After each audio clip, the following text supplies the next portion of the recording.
time I close my eyes.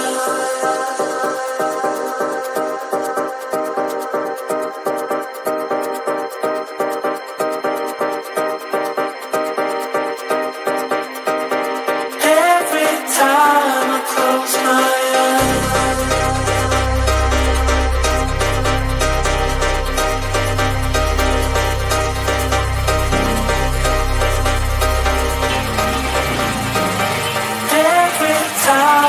close my eyes.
Opportunity to go invincible, is that what you're looking at now?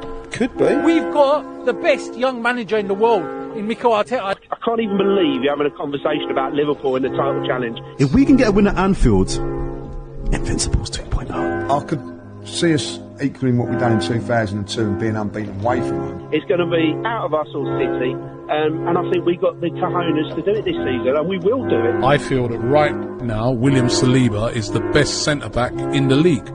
Just outside the centre circle, Evan Nilsson. He's got... Oh my God, he's going to send him. Red card from his pocket. William Saliba, central. I fucking told you lot! I expect 3-0. Also unbeaten in the last 10. No, we won far. I think we beat Bournemouth. Done and fired in! Oh, for fuck's sake! Right footed, sends Ryan the wrong way. Fucking shambles, man. Let me just keep it real, man. Yep, there we go, 2-0. Game over. Game fucking over. Dead and gone. Game done. Today, got what we deserved. We didn't win the league, and there's various different reasons why we didn't win the league. And a lot of the traditional thinking will be, okay, there was a couple of VAR decisions, but for me there's kind of two incidents or two times in history that probably weren't on the pitch. And the first one was the Queen dying. And just bear with me on this one, because when you think back to it, we were supposed to play Manchester City on October the 19th. Our form going into that game, that was our 6th straight win in October. We were phenomenal. We were absolutely on fire. We had no injuries. City, the 2 games before that game would have been, they drew with Copenhagen and they lost to Liverpool. So things, sometimes the intangibles, we were unlucky. Of course, you know, we can't predict that kind of incident. It was once in a generational. Yes, Gunners. North London is home now. Oh, shut up, you cunt! Harder! Snakes get slivery. Lean in, show y'all the meaning of chivalry. Rap ruler, you can ask Buddha. Right jab like Sam Juga. Every member of my team is a shooter. Fight like a room, no room for intruder. Yes, guys. Yeah, everyone all right? Hey, that intro was sick, Jay. I can't even lie. Intro was that was diabolical work, Jay. I'm not gonna lie. That was great work. I love how vicious that woman is at the end of that. Oh, shut up, you. Shut up, you see you next Tuesday. That gets me every time. That gets me every time. But guys, welcome to a brand new episode of Vibes with Kopish. Weekly episodes that we're going to bring you. It might change on different days because everyone's busy. We've got massive schedules, but we're going to try and do this at least once a week. And yeah, thank you very much, everyone, joining us today, boys. Thank you very much for joining me on the channel tonight. I really appreciate it. And we're going to have a good one. We're going to have a good one. But now, before we start, there's got to be one mention. The greatest closer in world sport.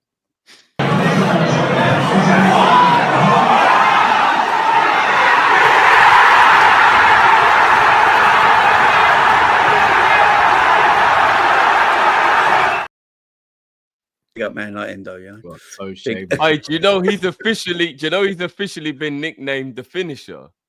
The finisher. He just finisher. When he came on the commentator say it now when he comes he's the finisher. He just like he's the finisher. Game's locked off, it's done. When Endo steps onto the pitch, innit?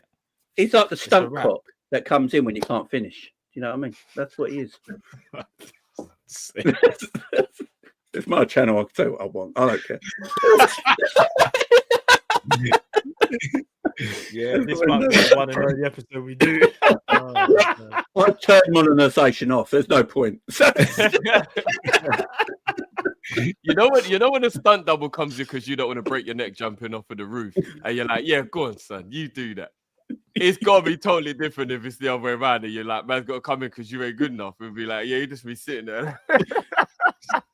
What do you say? Man just walks in the room.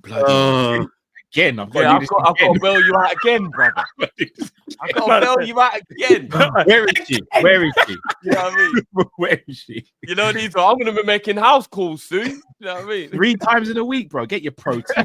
We need to play that clip. Where's the where's that? Again, you flipping idiot. I don't think I've got that one. I think it's the only one I haven't got, you know. Yeah. Oh, no. The only one I haven't got. I've got where is it? I've got Doku on here. Do you want to see a video of Doku? It's quite funny. Wauw, heel non-stop. Wauw, op beeld. Hey, handen ik vast.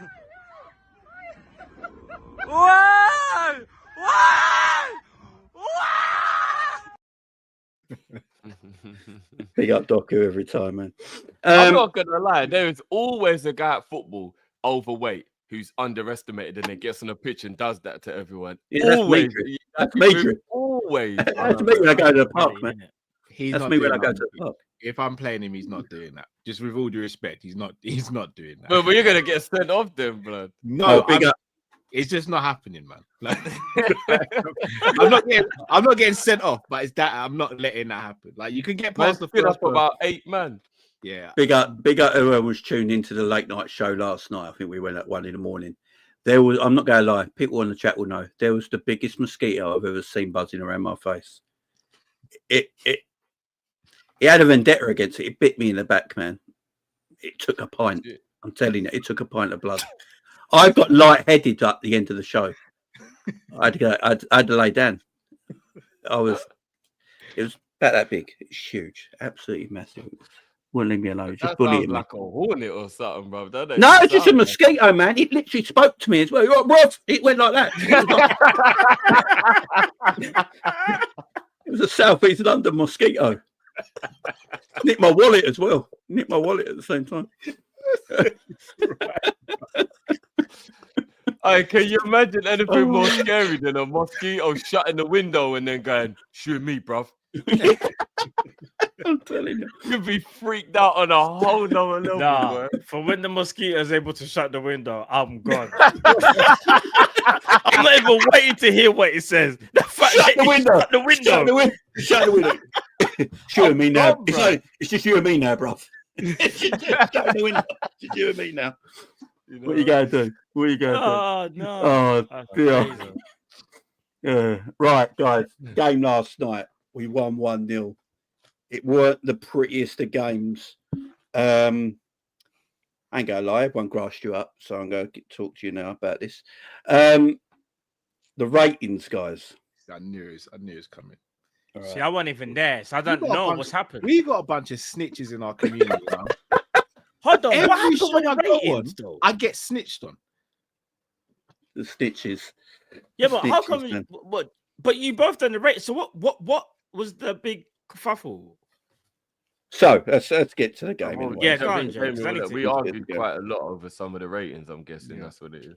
Oh, Yeah, it's all fun and jest, though. It's all fun and jest. As I said, yeah. everyone. Like, so the game yesterday, I don't think it was particularly a great game by either side, but I don't know about you guys. I'll go you first, Cal. I actually thought we played it better than a lot of people gave us credit for. I think the first half was crap. Don't get me wrong. I don't think the first half was good, but I literally think the second half was pure control in a Merseyside derby. I don't think they had a shot in the second half. And I actually thought we played quite well and got the 1-0 win. But do you think there's been maybe a bit too much negativity online since last night's game? I think there's been negativity overall about Slot and Liverpool, but I don't think about the actual game. I still maintain what I said yesterday. We weren't good yesterday, and Slot underperformed yesterday, in my opinion. As a coach, we got the win, but we got the win because of a magical goal. But outside of that, we didn't do much. I can't remember us creating another clear-cut opportunity. No, we didn't create a lot of chances. Like, granted, they should have been down to 10 men very early, which would have changed the whole trajectory of the game. But in my opinion, we weren't good yesterday, and we got bailed out by an amazing goal. Yeah, the goal was amazing. Matt? Because I haven't heard your point of the game yet. What's your view on the game? So since yesterday, I've gone back and seen the game in its totality now. It wasn't a great performance, but it was a professional one. It's one of those performances where all you do really is make sure you win. The football wasn't pretty. Everton did defend very, very well. We have to kind of give them a bit of credit. Like, we can't act like Everton didn't defend, because they did.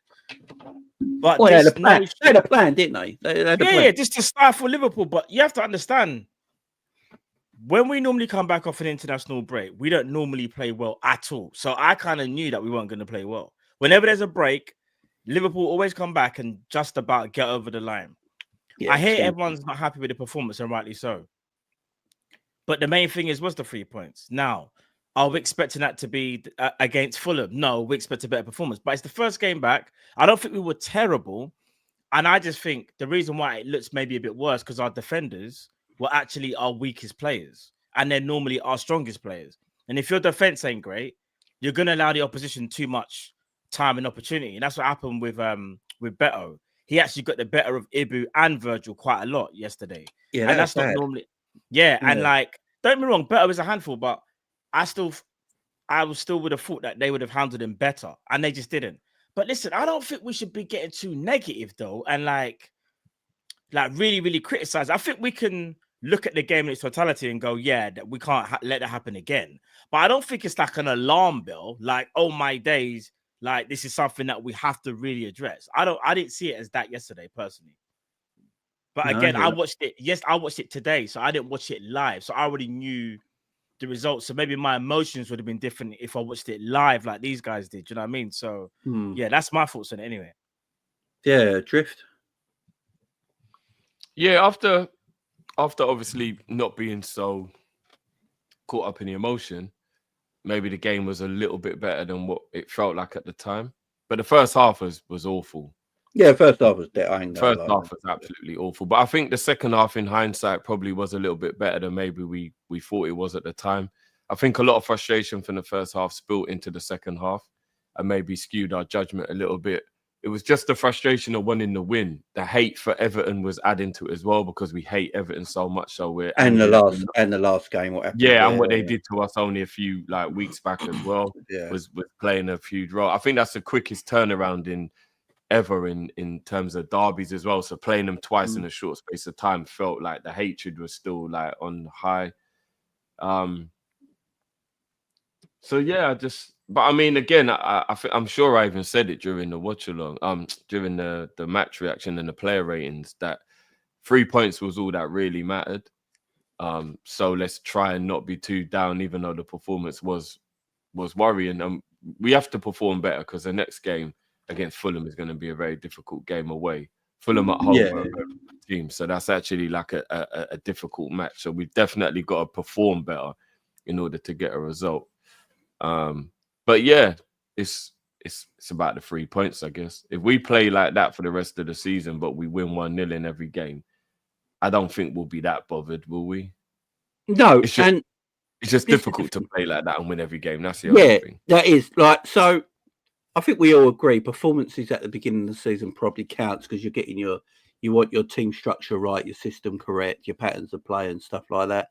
And maybe at the end of the season, you just results are more of the main thing. But I've heard a lot of people speak today, guys. I don't know if you guys agree with this, but I've heard people saying that they're worried about these performances going into next season, the way we're playing at the moment, Matt. I don't know if you've heard this.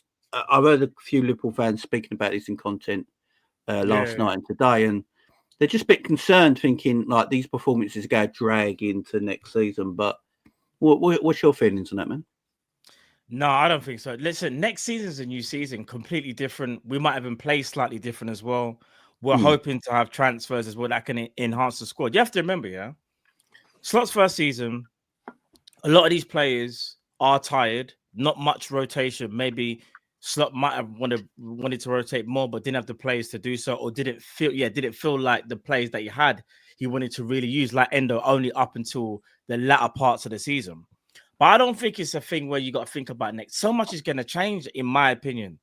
So I don't think we should be thinking that far ahead. Now, the only thing I'd say that we definitely need to change for next season is how we start games. Because I do feel like we need to be more on the front foot.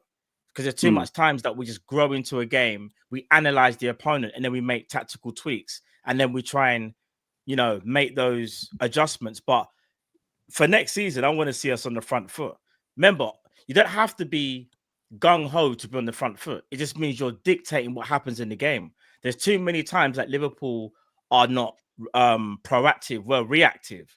And I think next season, if we're proactive, I think we'll be a harder team to beat, because then you've got a team that starts a game very well, can still make adjustments on the fly or even at half time. And then second half, you go and kick on. But I think this notion that next season is something that it could creep into, because I do think things are going to change. Like some players won't even be there, for example. So like, I think people are doing a little bit too much, in my opinion. I think we should just relax, let the season pan out, because we know we pretty much won the league. And then next season, let's have a look at pre-season. Let's see if we bring in some players and see if we can enhance anything. And that's when I think we can all make a fair judgment. Go on, Cal. I agree with what you're saying, by the way, Matt. I don't think we'll see that from a Slot team, though. I don't think that's how Slot operates. And I understand it. Even if I don't want it to be like that, I understand it. And I always liken it to how Floyd used to fight in boxing. In rounds 1, 2, and 3, Floyd never came out and just went gung-ho for his opponent, especially when he got to the high-level fighters. He always used to take the first couple of rounds just to figure out what the opponent was doing, download information, and then after that, once he's figured out what's going on, make the necessary adjustments and then outbox or beat the opponent. All great fighters, or not all great fighters, most great fighters do that as well. The reason I can understand why Slot does that, 1, it preserves energy. 2, it means you can get a read on the opponent and control games better. And 3, I think it gives you a better chance of winning more games. But I do agree. I prefer us to start faster, because we're probably maybe because that's what we're used to. Like Klopp used to send teams out, and they used to like put on teams like they stole money. and we'd swat teams. To be fair, Brendan did it in 13-14 as well. We used to have games wrapped up by half time. So I get it because that's what we're kind of used to. But I understand why Slot does adopt that approach as well. And guys, like, and here's the thing as well. I was thinking about this today. So Slot in his first season is still learning things about his team, obviously, and learning everything while he's there. Would you even say that we're ahead of schedule anyway? Yeah. Like, obviously ahead of schedule going to win the league this year. So do we have to give a little buy? But, the performances that are a bit up and down because you've got a manager who's coming in his first season who's never managed that or played outside the Netherlands. He's come here with a bunch of players he's never really had this quality before to coach. And because of that, you're going to see maybe ups and downs in performances and you're going to lean on maybe some individual brilliances to get you over the line. What do you guys reckon about that? Yeah, way ahead. So, guys, am I still here? Yeah, we can hear you. You're back now. Yeah, you're here. Bro, my thing just went completely black. Yeah. I'm laughing at the way you just said it. Like, am I still here? maybe that mum and daughter. Yeah, because I can't see you. Like, slowly. Is that man scrolling through Valentina's OF? Yeah. I still can't see you. All I can see is the comments. Yeah, I ain't gonna lie. It does take a lot of RAM. CPU bottleneck. Google's got a high data surge. Juice has got bare tabs open. I can just see it now. Put away your external hard drive, man. I was trying to back up the hard drive. We can see you and hear you perfectly. Like you look. Okay, you on my screen you look fine, but like I there can was no only see lagging. the chat. Like everything else has just gone black. Like the thing's crashed or something. Maybe just refresh then. If you can't, maybe yourself. Maybe it's your. You look fine. So you look fine to us. You look fine to us. Okay. But do you reckon that is, guys? It's just the fact that we're ahead of schedule. It's his first season, and performances just going to be a bit weird occasionally throughout the year because the manager's still getting used to the players he's got, Matt. Yeah, no, I agree. Listen, actually, do you know what? Yeah, to slightly counter Cal's point, what I meant, Cal, is not we don't have to be ferocious at the start of a game. I know. I agree with. But no, when you was talking about like conserving energy and potentially, you might have a better chance of winning X, Y, and Z. Yeah, I slightly disagree with that because I think of like say like an older like Manchester City. Manchester City aren't ferocious. They will just pass you off the pitch, move you about, and before you know it, you're 1-0 down. That's what I'm talking about. I'm talking about more control. I'm not talking about a Jurgen Klopp team where we just overrun the opponent. I'm talking about, I'm almost certain Slot. Surely he must think like, all right, I don't like how we're starting games. And he's having to make adjustments as we're doing it because we're not starting how he wants us to start. Would you agree with that? Or do you? Because that's the point I was trying to make. I don't know if you, Yeah, I hear that. And then, I hear it. And then going to Jay's point, in terms of like we're ahead of schedule 100%. Like Jay, only you and Drift and maybe a couple of others thought we were going to win the league. Me and Kyle, we both said like I don't think we're winning the league. I do. We're a good team, but the manager still has a lot to prove. He's got to get used to his squad and how he wants to play. It's a transition year, and I think a lot of fans thought it would be transition, and rightly so. But what's so happened is we were able to transition on the fly and still be a good version of Liverpool. We're not perfect. We're far from perfect. Hence why we haven't won every trophy. But for the people that are upset that we lost every trophy, surely you must understand why we didn't win all those games, because we're far from perfect. This isn't a complete Liverpool team. Doesn't mean to say that you accept failure. No, it doesn't. What it does mean, though, is that once we improve and Slot gets more players in and the players understand exactly what he wants, I think we'll be a formidable force. Well, I'm hoping so anyway. And I think we can do that, bro, even regardless of what the opponents do. Because, listen, everyone's going to get better. But as long as we focus on ourselves, I think we're only going to go from strength to strength, in my opinion. No, I hear. I agree. I just think, as you say, Slot's just come in, head of schedule. He's got a tremendous players there. He obviously wants to play a different kind of way to Jurgen does. He wants a bit more control about his games. And, the players they've played a certain way for so many years under a great manager. So I think for everyone, it takes time to adapt.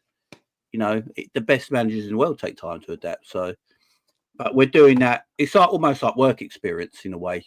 You come to work, but you're really good at what you're doing, and it's just working, and you're going. Yeah. But it shouldn't have been like that. It should have been next year. Do you know what I mean? That I think that's what's happening with Slot, and he's just it's a year ahead. So, yeah, I'm perfectly happy with that. Like the performance at this moment in time are not great, but we're getting results, and at this moment in time, when you're in April, results are the main thing. If we have shitty 1-0 wins to the end of the season, I'm not really going to bother and worry about it. Go on, Cal. Shall I tell you what I think I can see happening next season?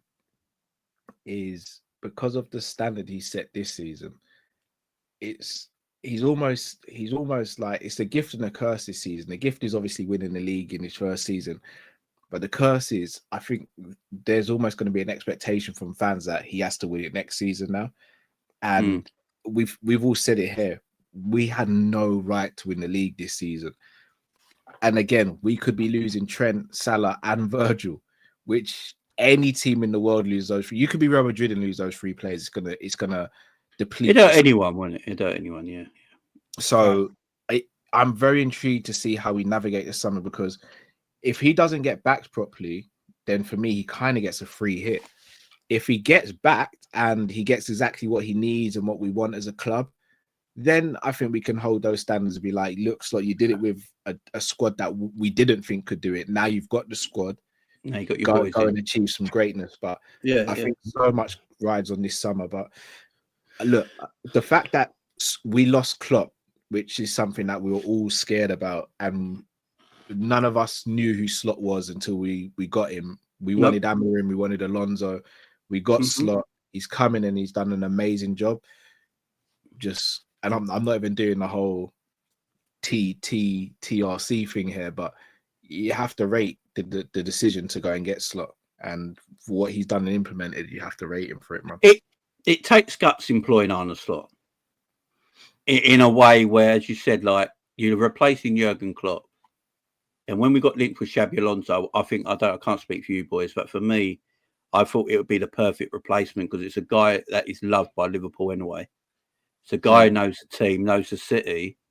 It makes perfect sense. And then it never happened because my daughter, so Jay, that was there you go. And it was a perfect sense bit of business. And then obviously how he played it by Leverkusen.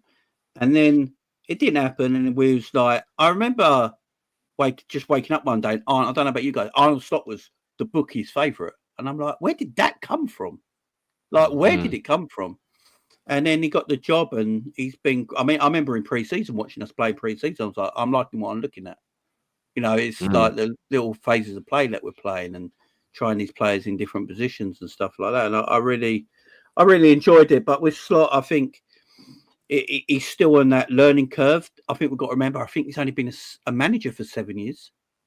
That's all he's been a manager for. And, he's only been a top flight manager for 4 or 5.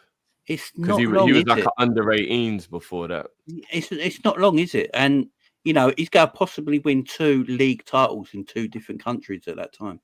In fact, no, it's 5 years because I remember seeing something that said that him and Arteta have been professional football manager for the exact same amount of time, and he's got 2 league titles. He's got 2 league titles. Awkward. Big up Slot, man. Big up Slot every time. Man. Remember Arteta's FA Cup doesn't count, so he doesn't even have a trophy because apparently that was COVID year and doesn't count. Remember, so Arteta actually doesn't have any trophies. That's a good point. Yeah, you're right. Yeah, nothing. Yeah, nothing. So we're going to spin the narrative. We spin it the same way, right? Everything's got to be spun the same way. We're just playing by the same rules here, people. Apart from the referees who don't play by the same rules. Be out gang deep with Super. It says, as fantastic as we've been this season, deserved champions. My question mark over this team is if we can get over the line in a genuine sustained title race. We haven't proven that in my lifetime. Thoughts? I mean, he's right. It depends which way you look at it, bro. I'm good with it. So it's going to keep saying like a very close title race. Yeah, that's what he's saying. He's basically saying if the pressure's on, he wants us to overcome the pressure and get over. I hear that. Prefer being Usain Bolt though in the Olympics. I hear that, but I said this to Drifty earlier. When Pep doesn't win the league, do you notice that he loses it by miles? Yeah, there's a big drop off. Yeah, he always has a big drop off when he loses the league. You know, first season come in, this year we won it. Didn't they finish 19 points behind us? This season, they're 23 points behind us. It's a mad thing that Liverpool, with the 2 titles, they look like they're going to win. They've run away with it. Yeah. Now, is that Liverpool just being good, or is that everyone else being shit? Because in my opinion, Liverpool have been better than everyone else and should be applauded for it. But by the look of it, guys, this season, because Liverpool are the team doing it, the notion out there is that the league's shit, everyone's crap, and Liverpool are just being... Liverpool are still terrible themselves. They're just being the best of the rest, and they go win the league title.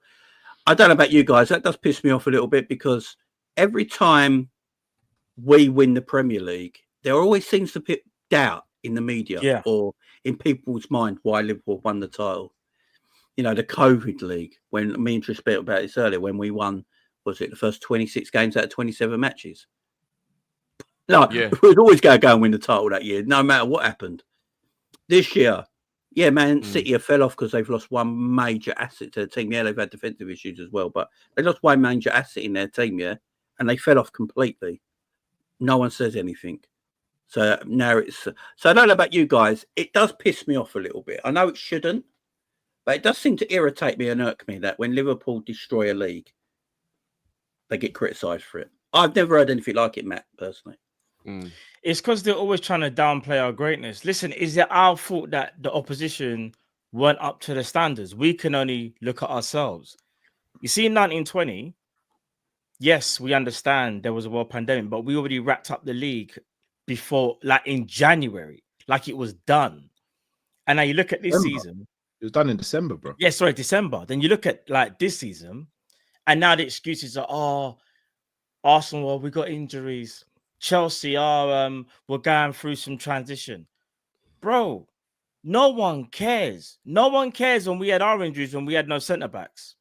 No one cares. Was it last season when we had so many players like injured at different various points? They told us to buy a better squad.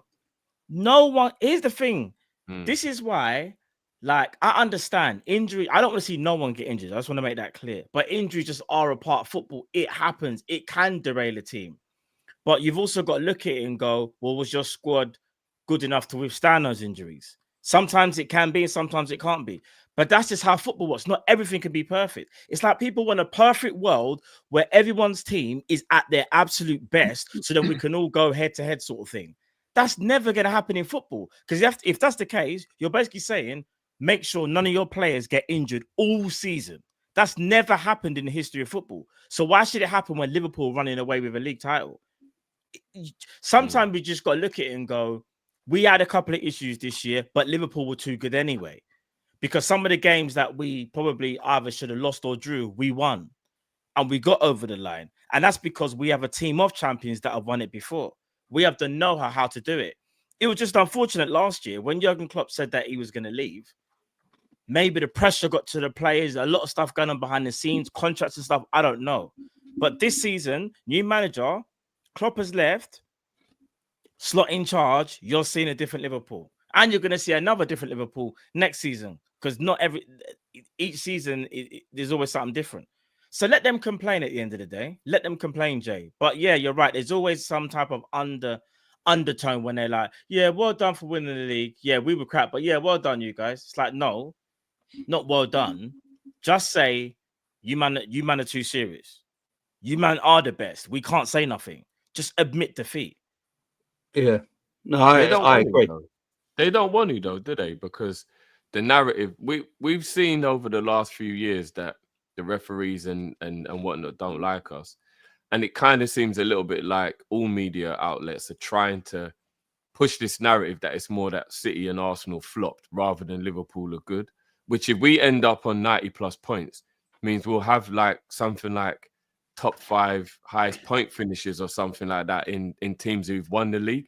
So then that just means it's shit every year then, if that's the case. Do you know what I mean? Can I back up your point, Drift?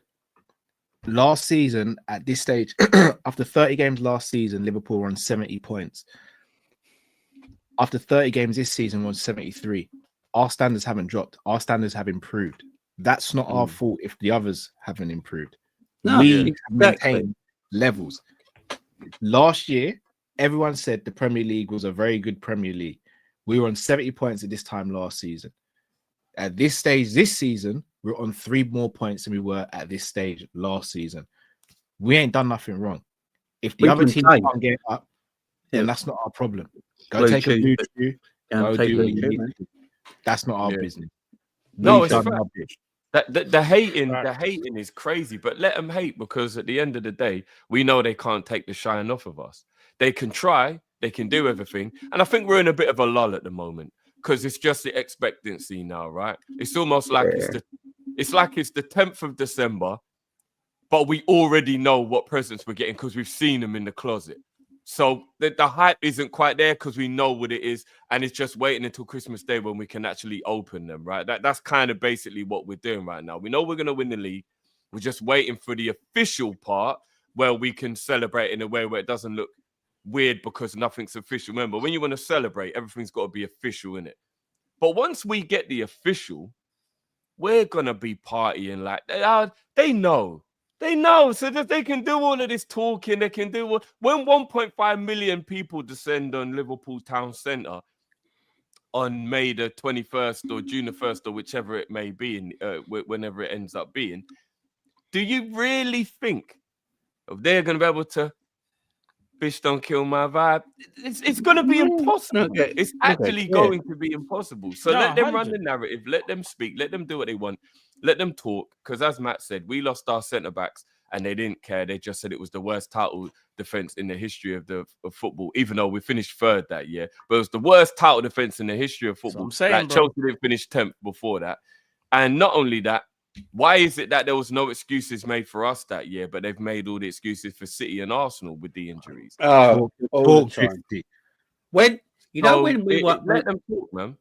You know when we won the title, 2019. You know, the only Man City dropped off because they lost Laporte before the beginning of the season, if I remember rightly. And Laporte was their best defender at the time. Early that season. Sane they lost in the pre-season. Sane. He was a big during Laporte. So but you never hear it. It's like I said to Drifty earlier. If Liverpool were doing a Man United this season, what would the media be like? Shredding us to pieces. Well, what would we get? Yeah, Man, you were in 15th place at one point, boys, and nobody was really saying anything. They're 13th. They're 13th, bro. It's not like it's I know. But 15th, bro. Like they were 15th, and no one was saying anything. Some clubs if we were having a Man City season, it would be blown up. Yeah, forget Man United. If we were having a City season, it would be a madness. Well, we had a City season, Cal, when we finished. When the first season we signed Nunes. Because we finished 5th that year, right? And like we had a little run at the end, but we didn't quite get there. City are in 5th right now, so we're pretty much having that season that City are having the season that we had that year, and we were getting berated that year, bro. Do you know what I don't understand? Yeah, dragged. Tell me if you don't agree with this. Go on, Matt. Go on. Yeah, so just quickly, the pundits. Before a ball was kicked, Liverpool going to struggle without Jurgen Klopp. I don't know how they're going to cope. I see them challenging for top 4. Everybody was saying that. I even said, I think we'll be 3rd this year. I don't know if we're going to get 1st or 2nd. Right? 3rd's fine. In our new team. Yeah, it's fine. That's all right. But now the pundits still can't give us the grace that we've just gone and shocked the world and won the league. Mm-hmm. And the narrative keeps changing. Their squad is aging.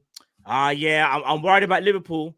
Paul Merson, I don't think they're going to do it, Jeff. I don't think Liverpool, they're just not convincing. Liverpool win the league. Well, you know, he did leave him, Jeff, with a great squad. Like, make up your mind. Was it a great squad that Klopp left? Or was it an aging squad? This is what I mean. The narrative changes all the time. That's why I ain't got time for the rivals, bro. Check this narrative, bro.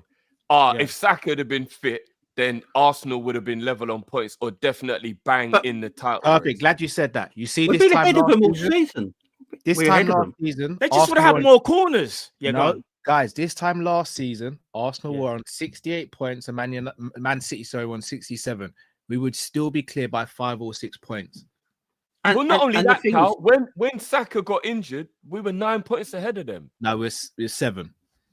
Oh, 7. Still a big lead, though. It's still a big why lead, are they isn't it? acting like it was level Exactly. and then their drop off was because Saka got injured? And I swear I read something that they got more points after Saka got injured or something like that. Maybe. I mean, they were set piece FC. Why are we acting like they weren't? But look, they were literally set piece FC. That's dried up now. Saka was there that whole time, so I'm confused. You know what I mean? But again, the narratives will always change, will always spin because it's the media. But the media want do Arsenal. it. The media want Arsenal to win the league. Of It's as course simple they as do. that. I'd Yeah, also that's what like they to want. add, by the way, that, and I said this to Jay during the game when we was doing a watch along. Do you know what doesn't ever get spoken about enough in a disrespectful point of view towards Liverpool? The year we won the league under Klopp, you know, it was record breaking. You know, we broke something like 9 records that season. Yeah. And you know, it's officially the earliest the title's ever been won in England in the Premier League era. In 31 years, that's the earliest it's ever been wrapped up. And What was the gap to second again? Bummy league win. What was the gap to second in the end? Can you guys remember? Points or something like that. Let me have a look. Madness. I remember we dropped off at the end. Remember, Trent was drunk. Yeah. Mane was trying to like. Oh, do you remember? Do you remember that? Mane, they put him in. Yeah. And Trent done the whole get off. Trent was like that, standing there. Someone made the mistake in letting Robbo run the party. A Scottishman running the party. Ain't no one that coming out of there not get. Even Cal would be drunk at a Scottish man's party. You know what I'm saying? It's like, because you remember they were smashed out of their face. They were drunk. For us fans to realize that when you see the players line up, you can see people are looking a little bit wary. You're like, these men are still drunk, bro. Guys, the year we won the league, obviously, we finished on 99 points. 18 points in front of Man City in second, yeah? It's crazy. Man United and Chelsea were third and fourth that year on 66 points. We are 30 points clear as third and fourth. 30. Jay, I've got more. We're currently on how many points did I say? 73 points. 73. Yeah. In the season following us winning the league, the second place team was Man United that season. They accumulated 74 points all season. The season after that, 22-23. I was giving me the stats for that one. That's crazy. 23-24. We Arsenal ended on 89 points. We could end on a potential 97 points. They can make all the narratives, they can spin everything they want to spin. The fact is, we've done our business, the rest didn't. Even if you put the best teams about over the last few years, we're still in a title race and we're still near the top.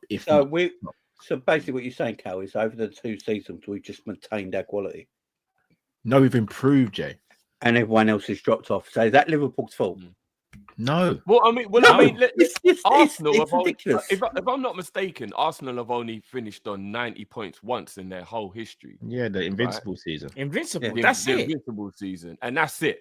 This is about to become the 4th time just this decade we finished on 90 points. But they want to spin this narrative that it's a crap league and rare. No, you're crap. So was it you look in the mirror and you understand that you're crap. Look me in my eyes, Arsenal fans, Man City fans, Man United fans, all you bums, you're shit. Hang on. We won the league because we're the best. You can't live with yourself. You can't live with yourself. It's your fault. You hear me? So stop trying to spin the narratives. Look hard in the mirror, slap yourself, and reset. Because that's what you need to do. Because we are the champions. And Liverpool fans, don't ever let anybody ever tell you any different. And when we descend on the town centre for that parade, they are going to fit. Look, imagine this. There were Arsenal fans having the cheek to tell Newcastle fans they shouldn't have been celebrating that League Cup the way they were. When that was disgusting. When Odegaard taking photos when they beat us in the league last season. Bro. Insane. Yeah. Yeah. Insane. This is the team. I watched Lacazette jump into the crowd, hugging people after a 2-2 draw at home to Crystal Palace. Jumping into the crowd. I saw Declan Rice get an equaliser the other day and run off, celebrate. He's like, bro, get the ball and go win the game, big man. Man's all celebrating the equaliser. Doing Shearer hand gesture and all them things. And you remember when they beat Chelsea 2-2 and when Martinelli got the goal after Kante slipped? Do you remember that? Yeah. Yeah. But they're telling Newcastle they can't celebrate their first trophy in 17 years. I just find mad. Like, they talk about the quality of the league, yeah? So, were they all talking about this when Man City won 4 in a row? No. This is what I'm saying. So only when we win it, there's a problem with the league. Only when we win it. Do you know what it is? Yeah, if they would say that, all right, people are gonna like this because they know I'm gonna bring up food, right? Say there's a cooking competition. We're us throwing a cooking competition, right? But you guys, you were underprepared. You took it all for granted. So your food didn't turn out that great, but my food was amazing. So I won the competition. Is that my fault that I prepared and that you lot just thought, we'll just whatever dish I make, I'm sure it'll be all right. It's the same thing. It's a competition. You can only take care of what you're in control of. So each of those teams that messed up, that's on them. That's on your recruitment. That's on your club. That's on your manager. I'm sorry. Arsenal fans especially can't even use the excuse about injuries. You've been given around 600, nearly 700 mil of signing. Is it my fault your manager has a fetish with left backs when he could have gone and got strikers? No. Like Zinchenko, Calafiori. Now they've got Lewis Skelly. So what do you do now with Calafiori? I thought he was going to play centre back, but now you're playing Kyrgios. I thought you wanted to play a striker up front. You're playing a DM that from Sociedad up front. Is that our fault that you know how many fullbacks Arsenal have got, man? They've got a bag of fullbacks. 8 of them. I forgot they got Ben White. They got Ben White. They got Timber. They got the other guy. Tomiyasu. Is it our fault in the transfer window in the summer that Arsenal decided to get more defensive options in the striker? This is what I'm talking about. Is that Liverpool's fault? Well, I think it's getting under the radar that Arteta actually can't coach attacking because other than Saka, every forward has regressed under his stewardship. And even Arsenal fans who I've spoken to have agreed with that. Every forward who's played for Arteta, Trossard, Martinelli, Jesus, every one of them has regressed under Arteta. He doesn't know how to coach. No, yes, Gunners. North London is home now. Oh, shut up, you cunt. Yeah.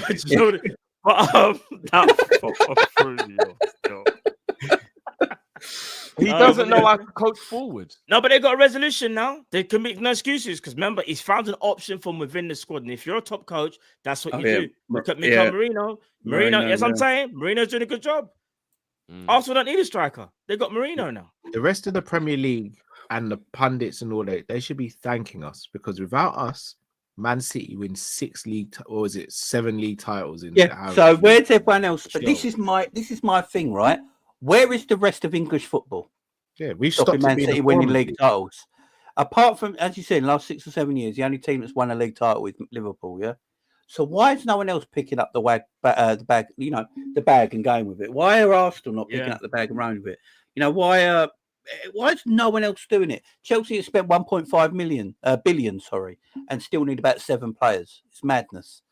Right? Doesn't get spoken about enough. Never gets spoken about. But Liverpool go and cruise a league title, and it's the worst of all time.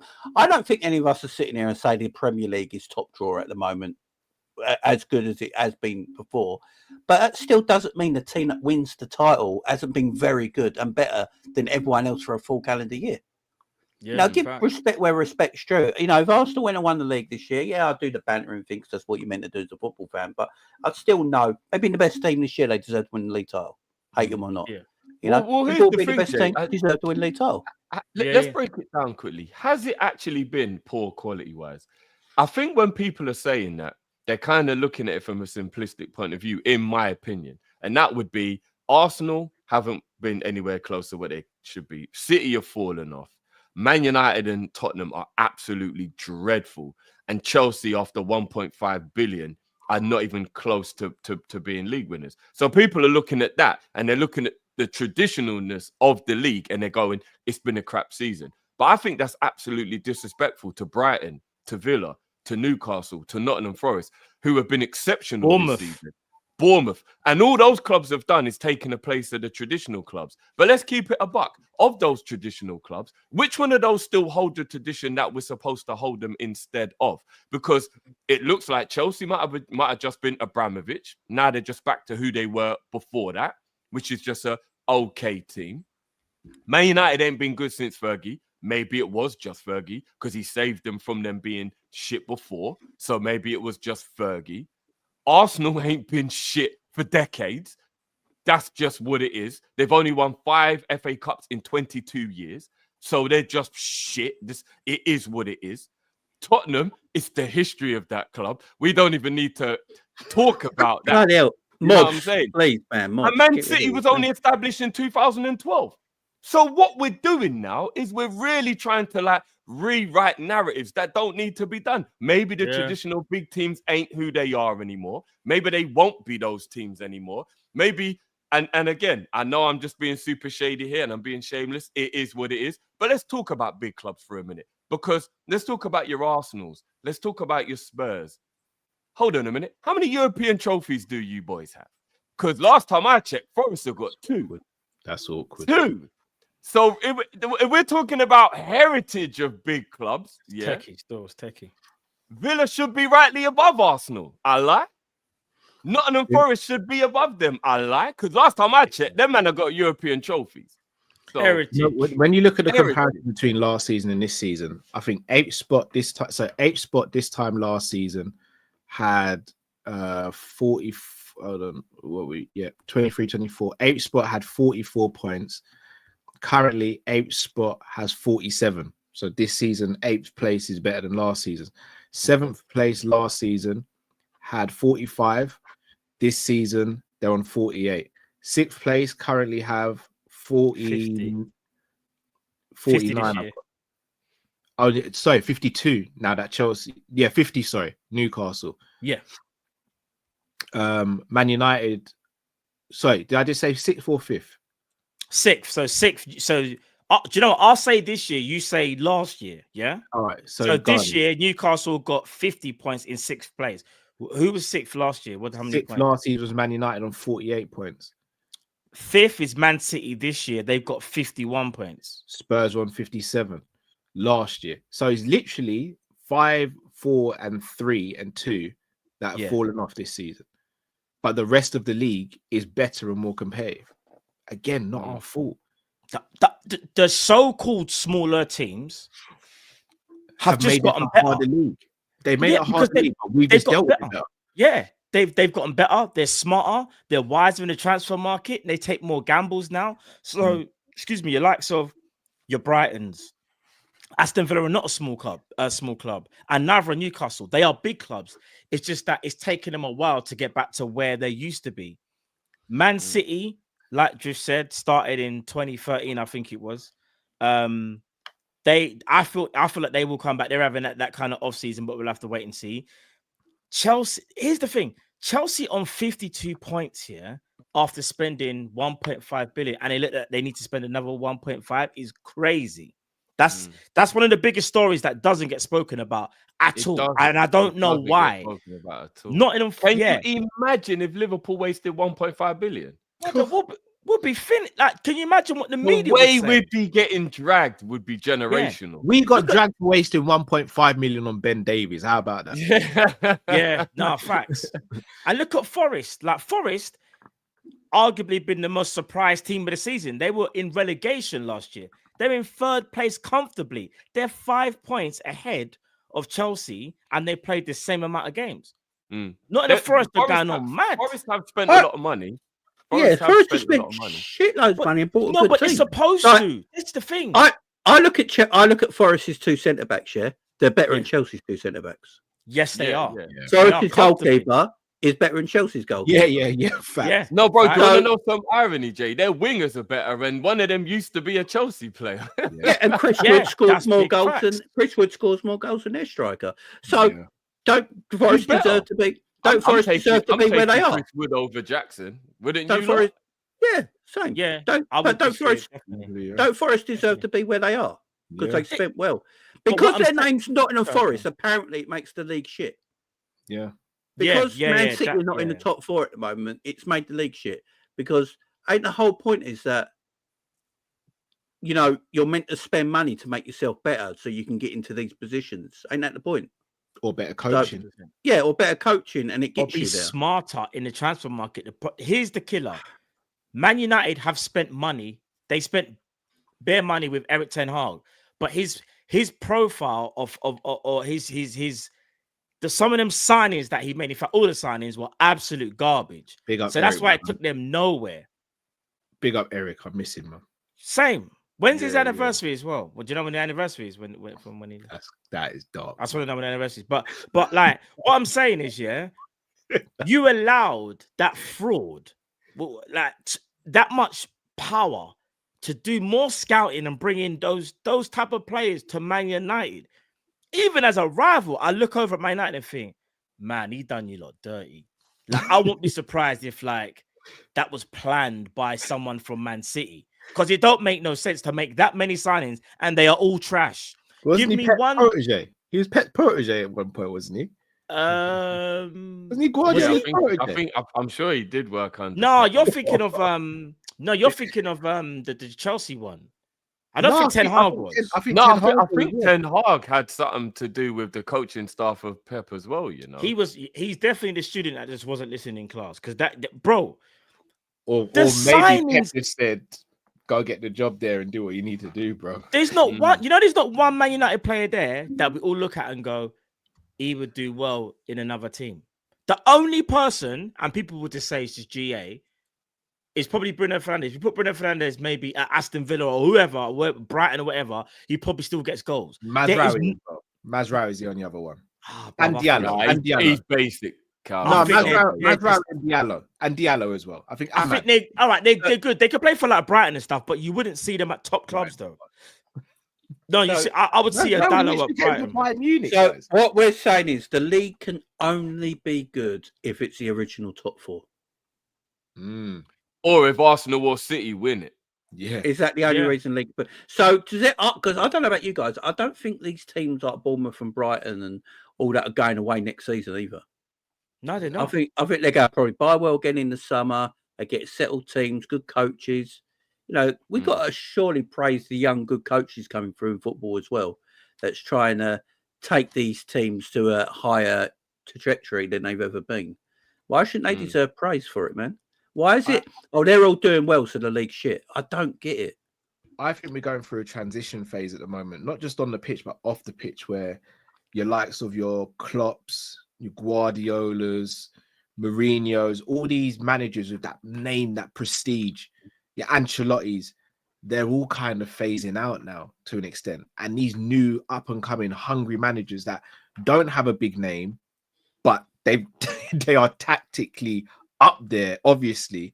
But because they don't have the big names, everyone's like, oh, football's dead now. Well, no, there's just a transition. In 4 or 5 years' time, we could be speaking about Slot the way people speak about Guardiola, Iriola, all these other managers, Xabi Alonso, these young managers who've just come on the scene. And look what Xabi Alonso did last season at Leverkusen. Like, was anyone saying the German league was crap last season, or were they just giving praise to Alonso for going and walking that league? Like, sometimes it's just a transition in football. And at the moment, I think we're going through one, especially with managers. And because they're not big names, everyone's saying, oh, well, everything's diminished and the lack of quality. You just have to look at the points tally. Have to look at the points. So Man United in the 2000-2001 season lost 6 games and drew 8 games, but won the Premier League. Yeah. Was it a shit year? Was it a shit league? No, of course not. Man United. No. Mate. How can it be? Leeds finished 4th that year, 68 points. Liverpool 69 points. Arsenal 70 points. Man United 80 points. Ipswich Town finished 5th. Marcus Stewart. Well, here's the crazy thing. Yeah. Sunderland finished 7th and Charlton Athletic finished 9th. Is that a shit season? And look where them teams are now.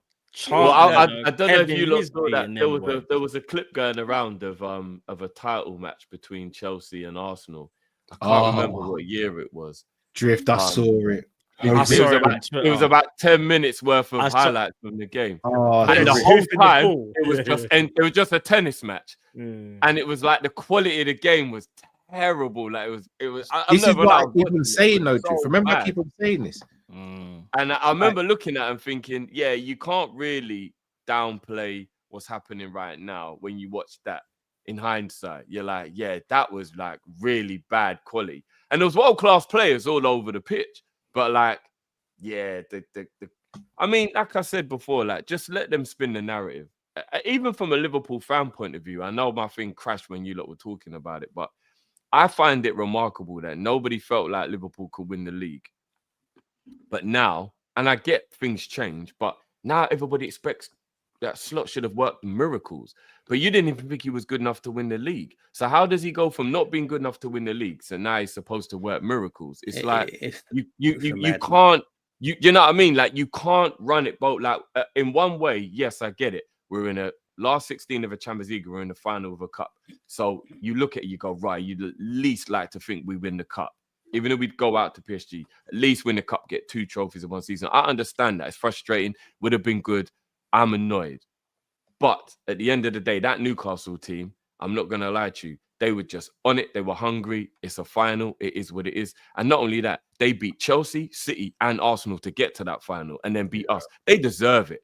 I'm not going to lie. They literally knocked all the big teams out. They deserve to win. Everyone deserves what you win in life, in sport, whatever. You deserve. Unless you're from Manchester, because there's a lot of brown envelopes. Yeah, you know what I mean. We already know that still, but I get what you mean. Fuck the Trafford Centre. Fuck Manchester. Fuck everything. Right.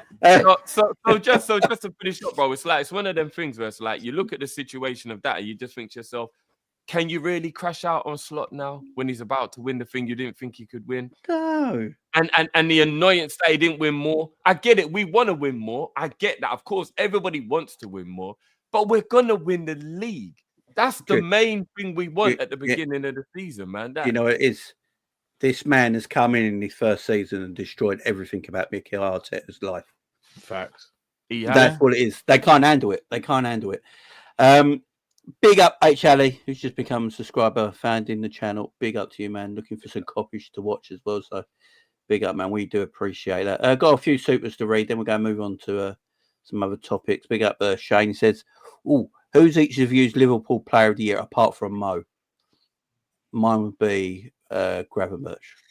Oh, it's weird. I would have said Gravenberch, but he's fallen off a cliff a little bit since January.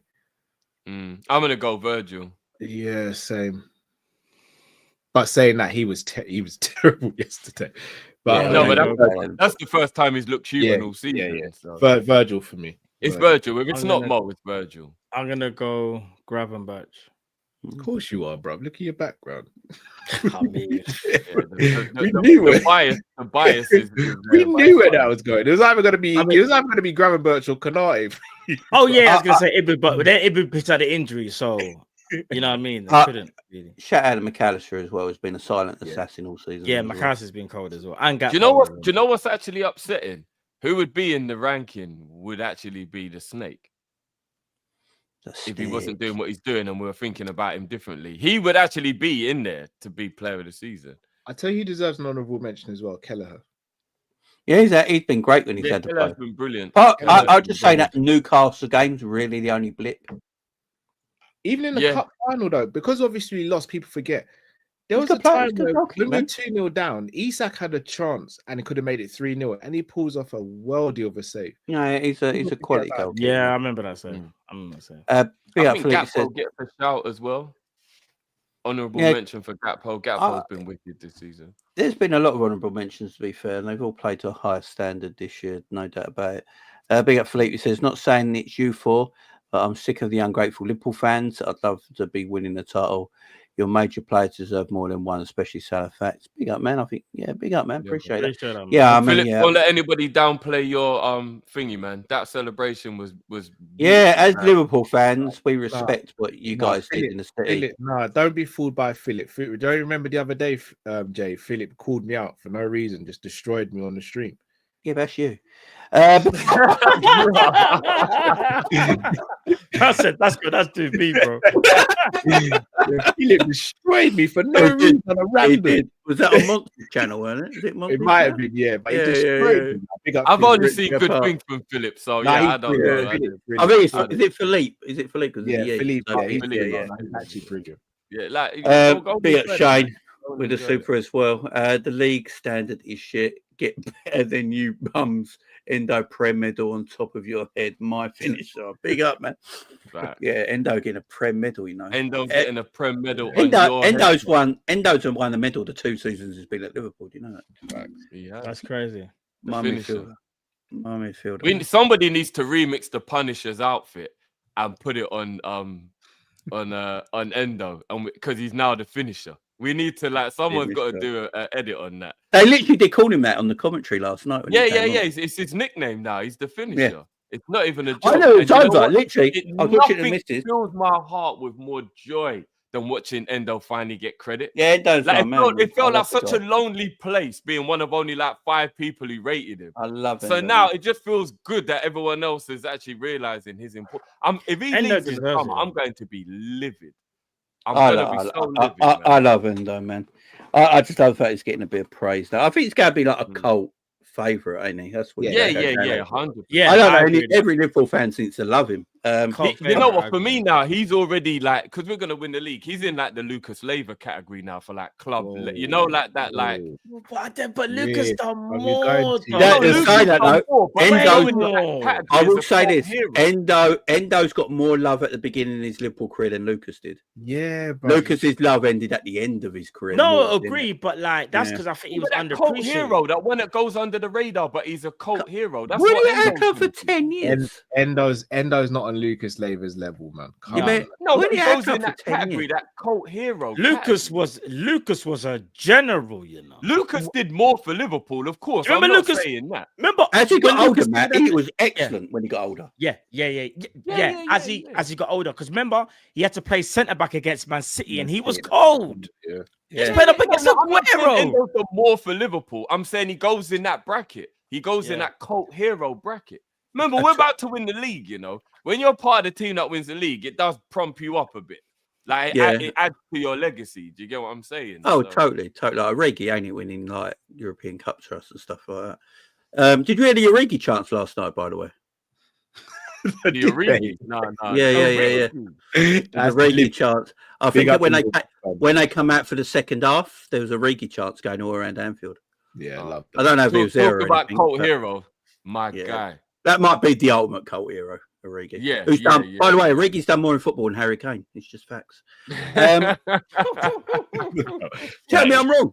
Tell me I'm wrong. That is shameless, Joe. Am I wrong? Premier League winner. That Champions is League winner. I'm not gonna lie, he scored a more important goal than Harry Kane ever has. Yeah, that's true. Yeah, yes. And until Harry Kane does the double, he's got more trophies than him. So yeah, I'm here, and he doesn't dribble. So big up.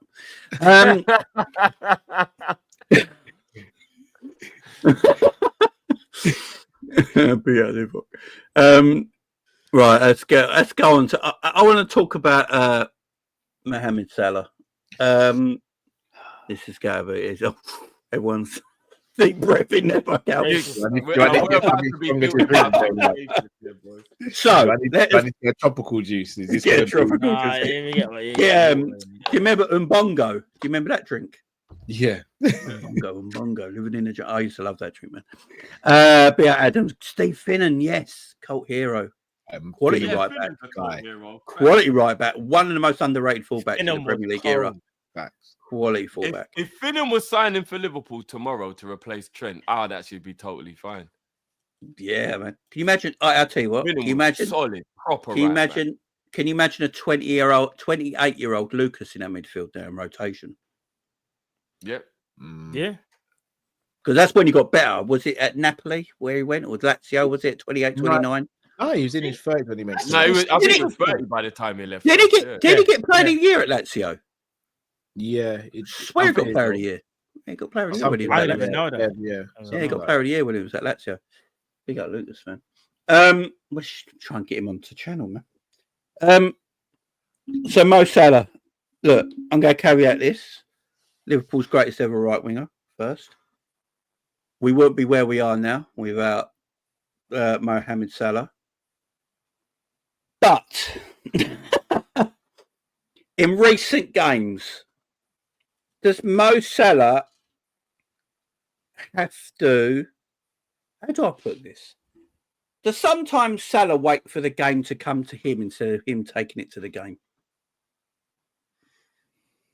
In the last couple of games. In only the last couple of games. Say yesterday's game. Yesterday's game. He's in bad form at the moment, I'd say. He's in bad form. But I was saying this yesterday. We've seen this before. If a player's rarely rotated and plays so many minutes, they're going to hit a brick wall at some point. And I think he's hit his brick wall. We've seen with Gravenberch, he's hit a brick wall. The centre midfielders and attackers, they tend to do more running than most players on the pitch, maybe apart from your fullbacks. But there is going to be a point in the season where they have a little bit of a lull, and I think they're both having a lull at the moment. I can't sit on and buy the notion that Salah's still hating the guy when he's he's the man. There's no doubt about it. Generational season, so I just not even to dig at you here, Jay, but my frustration is whenever Liverpool look toothless in attack, the first name that everyone seems to mention is Salah didn't step up. Cup final, Salah didn't step up. PSG, Salah didn't step up. Everyone else has to step up. Yeah, but it's my point. There's two other attackers there. There's other players who come off the bench. Why is it always we have to have Mohamed Salah step up? At Real Madrid, it wasn't always Ronaldo that stepped up. Bale stepped up sometimes. Benzema stepped up sometimes. At Barcelona, when Messi wasn't having a great game, Suarez said, I'll take it from here. Or Neymar said, I'll take it from here. Bobby, Mane and Salah. When Salah weren't performing, 18-19, from January to March or April, Salah wasn't performing. Guess who was? Sadio Mane, and we were still winning games. 19-20 season, when we were away from home, when we were struggling in games, guess who stepped up and scored winners? Bobby Firmino. We ain't got them at the moment, have we? Gakpo this season is the only forward I'd say who, over a consistent period, said, "Yeah, Mo, I've got you, man. I got you." Diaz has done it in purple patches. Nunez has done it in purple patches. Chiesa can't even see a purple patch, and then Jota, he's in that. Yeah, he's in nicotine patch. And Jota's been injured, and then when he has played, he's not been himself. So this notion that Salah has to step up every time is my frustration, and unless we get it sorted, it's gonna keep on happening. But he needs help. He needs help. You know what else? He definitely needs help. Yeah? The way how Salah's had to play since Trent and Bradley have been injured has been harsh on him. Teams always know we're going to try and get the ball to Salah. But when you've got Trent or a Conor Bradley, so Conor Bradley might make an overlap. Trent will at least do the underlap at least. So you're thinking, is Salah going to play it back to Trent? What that now means is they can't double up on Salah. But since those two right backs have been injured and we've had to play Kwanzaa, and obviously I know yesterday we played Curtis Jones, tactically it's been you're just going to double up on Salah, make him release the ball, and that's how you kind of get Salah out of the game anyway. Whereas when you got Trent there, you can't really do that. Or Conor Bradley. And I feel like that's really hampered him. When one of them hopefully comes back sooner rather than later, that will 100% help Salah again. But you're right, he's in bad form. But yeah, in terms of Salah and his performances, Kyle hit the nail in the head. It's like he's played too much football. He has hit a brick wall. He needs a rest, but can't get a rest. But not only that, it's at the end of the season now. You're just seeing out the season.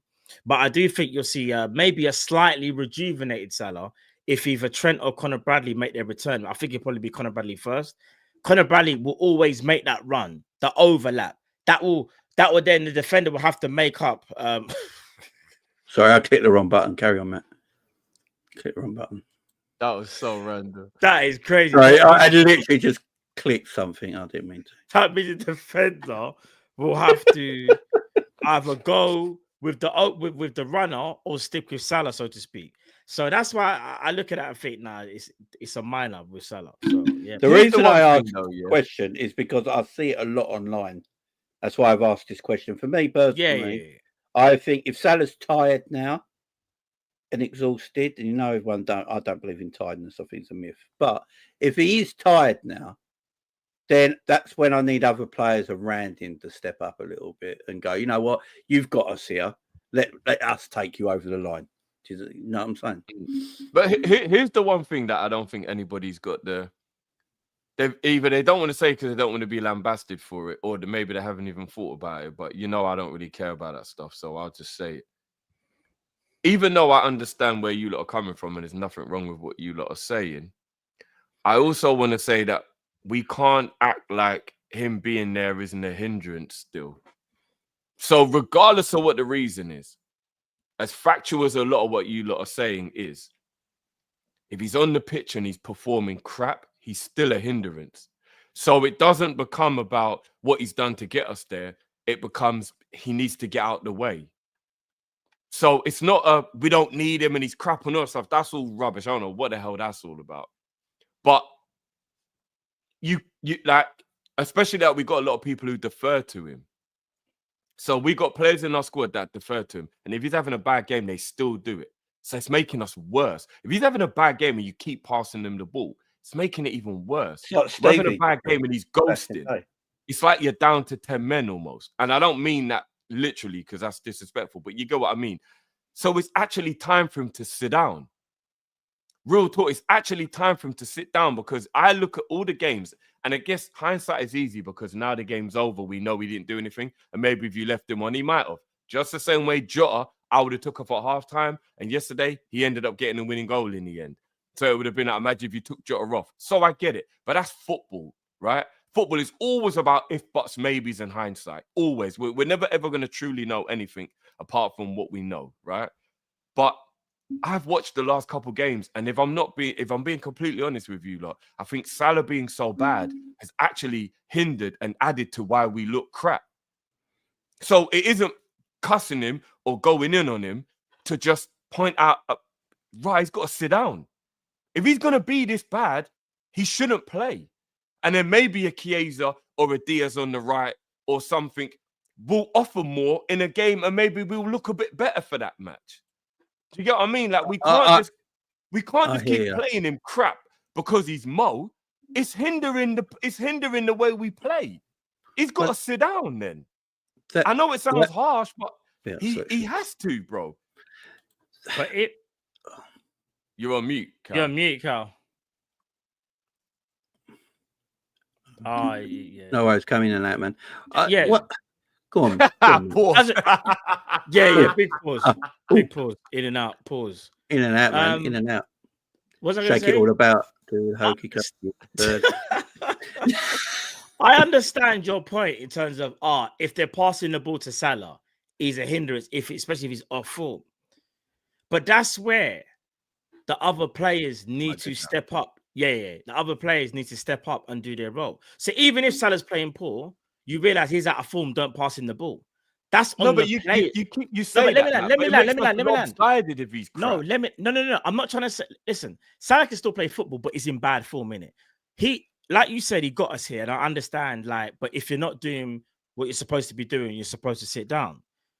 But I feel like the players around him, not including Gakpo, clearly don't feel like they can get the job done, which is really, really bad. That you think deferring to a player who is out of form is going to help you. And that's because he's done it literally all season. And that's where I expect our other players to go. Listen, I know Salah, give an example. Soboslai gets the ball in the final third. The first thing I know he's going to do is look for Salah. Brother, if Salah's having a bit of a stinker, use him as a decoy that you're going to pass to him and laying it off from 25. You can do that. Luis Diaz, you like to cut in. Then you might try and feed Salah. Well, cut in and feed someone else. I understand what you're saying, though. The manager does have to take a bit of blame and say, listen, you are really out of form. But then the problem is, Harvey Elliott, remember, only got fitness halfway through the season. I think he would probably be a better natural right winger than Chiesa, because Chiesa is way better on the left where he can cut inside onto his strongest foot. I disagree with that. No. See, this notion. Chiesa's played right wing more than left wing in his career, bro. It's bro. Not, like bro. That's yes, us just being before inverted. Like my brain was quite inverted. No. Before the injury, yes. No, but that's besides He's the not point. the same Chiesa. Bro, you know Chiesa hasn't got that same lightning quick speed where he can just like, like a quick stop and go and he's gone. He's still quick. But he can still get past players. Bro, Chiesa naturally, you can tell he always wants to go into his favoured foot. Remember, in Italy, he used to do kind of like a bit more of a byline winger type role when he was like really, really explosive. Yeah, so he could do that here. No, but he's not the same player, Jeff. Surely you can see that. Yeah, no, but I mean, to be honest with you, we haven't even given that. He had a good season last year in Italy. We haven't given him the chance. But he didn't. Do you know where he played last year? Why it's the problem, bro. Yeah. The main reason why I think it's a problem is because if Salah is playing badly, you're lopsided. So you've only got one side. So if people are saying other people need to step up, which I get the sentiment behind, but then you become predictable because you stop using Mo. And you're just only going down the left all the time. You're predictable. I'm not saying Not that. only that, do you think Mo ain't going to be screaming at man to pass him the ball? He doesn't care he's in poor form. No, he's you're Mo. missing He wants point. the ball. So in the changing room after they get at half time, for example, if everyone kept going down the left and going to Diaz or Gakpo because they're like, oh, he's not really in form, and they kept, you don't think Mo ain't going to go in that changing room and go, fucking, why no one passing me the ball? Bro, do you so know him what being happens? on the pitch, if he's in bad form, it's just an issue. It's just an all-round issue. All right, so Newcastle, who was at right back when we played Newcastle in the final? Who was at right back? Kwanzaa offered nothing going attacking-wise. They doubled up on Salah. And did you notice, literally, all the long balls that we played, even Van Dijk was always to the left. It was never to the right-hand side. We don't know why. Mo was never free. And imagine, that's an out-of-form Mo. What I'm saying is this year, if you double up on Mo, like a lot of teams do anyway, you need someone there to give Mo a bit of help anyway. Remember, we've got no natural right back there for starters. So that's always going to hinder Mo. Secondly, he's out of form. Well, if he's out of form, yes, I understand you don't just miss him out completely, but there are times when it's too predictable. We already know, Drift. On the half turn, Soboslai, he will drive with the ball. Who's he giving it to? Salah. What I'm saying is, Drift, you can sometimes not always have to do that. It's like the players are so caught up with going to the talisman, they forget about their own abilities that they're supposed to have. And that's a big issue. So I understand the Salah. I understand the Salah issue. I get what you're saying. But again, if he's not on the field, they can't do that. And then they have to take ownership. Drift. So I'm still saying him playing in bad form is hindering. And remember, it's only 2 games where there hasn't been a right back. Salah's been poor for 4 or 5. No. Trent's been. It's only Newcastle and Everton. What I think Salah misses on that right hand side is the right back that undercuts and not over. So what Trent does, instead of overlapping, that Trent cuts inside, and because he cuts inside, the fullback is attracted to him, so it gives Salah a little bit more room. At this moment in time, I thought Curtis Jones was very good yesterday, personally, in that right back position. I thought his control of the game was very good from there, but he's not going to do what Trent does. I think this is the thing with the football club, that we're going to have to change the way we play going forward without certain players in our team and not having to rely on right backs creating everything for us. And that's the thing I believe Slott's got to try and achieve next season, because, we can't be looking for a right back to play like Trent so we can keep playing the same way. You've got to evolve and change eventually, because teams will still know what your game plan is, even with different players. It's going to have to change eventually and get things swing. But moving on quickly, because I just want to talk about Chiesa. My mic's making weird noises. Yeah, it's almost like a tapping noise, not like a. I'm wondering whether it's this hitting the mic, potentially the wire. I don't know. It might be my red wire. How about now? Yeah. It seems all right. Yeah. No, just now. Yeah. Oh no, it was the mic. Is it all right now? It's like it's almost like that like Zoom noise, like when the call's connecting on Zoom. It almost sounds a little like that. Do you know what it is? It's the table. Is the table like? It's the table. It's not the mosquito again, is it, Joe? Oh, it might be back. I've called him Kenny. It might be. I'm back, bruv. I've lifted my microphone higher off the table. Is that better? Yeah. You know what? I think it is. Like when you tap the table and the table shakes, it sounds a little bit like that noise, like the mic shaking a little bit. Someone said you're using Morse code. Yeah. Because we were talking about Salah and my table lifted up. Kind of. I need a wet wipe. No. Shout out everybody who's got wet wipes in their bedroom done now. Oh yeah, I've got to remember it. Got to have a wet wipe, man. Got to clean yourself off after, ain't you? No. That's the lazy cleanup when you've just exerted too much energy. You know them ones. What's happened to? Oh my word! Disgusting. This is crazy. Chiesa, man. Chiesa. What is going on with Chiesa? Because I don't know what's happening now. I don't know if you guys heard James Pearce today. He said that if Liverpool even lose Mo Salah, they're not looking to bring a right winger in. They're not. Who said that? James Pearce, apparently. What? Yeah. What do you mean? Nah, that can't if be they right. lose, if we lose Salah, Even if we lose Mo Salah, we're not looking at bringing the right winger in. there Nah, must that be a can't be caveat right. then. He's That means trolling. no. That must mean then we're looking to bring in a striker who's going to score 50 goals. Because I can't think of like what That was is the what he tweet? said. He basically said our main priority is a striker. So they're No, but thinking that- to but replace it's the still goal. wouldn't- But you Even still if need a no- right winger. No, but it So still wouldn't basic- make any sense because he doesn't trust Elliot or Chiesa. So who's going to play right wing? Diaz. Then again, I'm not even trying to disrespect any because I respect all the journalists here, but That's listen, a crazy take. all I'm gonna say is Nah, he's that's. I that- don't he- know. that's I not don't true. know That- how that can't be much true. That can't- was known when that was being nah, that can't be typed. true. I don't know. That can't be true. I don't believe know. that even less than. Yeah, that's not true. Sorry. If we lose Salah and don't sign a right winger, I'm going to get banned off YouTube because I'm going to crash all the way out. Imagine they just get What they, the they- hell, bro? we sell Salah leaves on a free and we sign. I don't even know, bro. We just sign a striker and a right That back. would be Summer insane. done. You know that's the thing though, innit? You know, Liverpool would definitely. Like, I heard right that the buyout clause for Delap is 40 mil if they get relegated, and they're getting relegated. Anyhow, Liverpool buy Delap to replace Salah, and that's it. So for me, I know it's going to sound crazy. Jay knows where I'm going with this. If it was up to me, I'd get Harry Kane and Delap as my two strikers. That's what I said. No, but the Harry Kane being added to that sounds good. That bro. makes I said it a Delap different. on his Yeah, own, bro. I said it can't just be Liam bro. Delap No, leading it won't be Delap Liverpool. by himself. Just Although, Delap. Delap isn't getting the respect he deserves.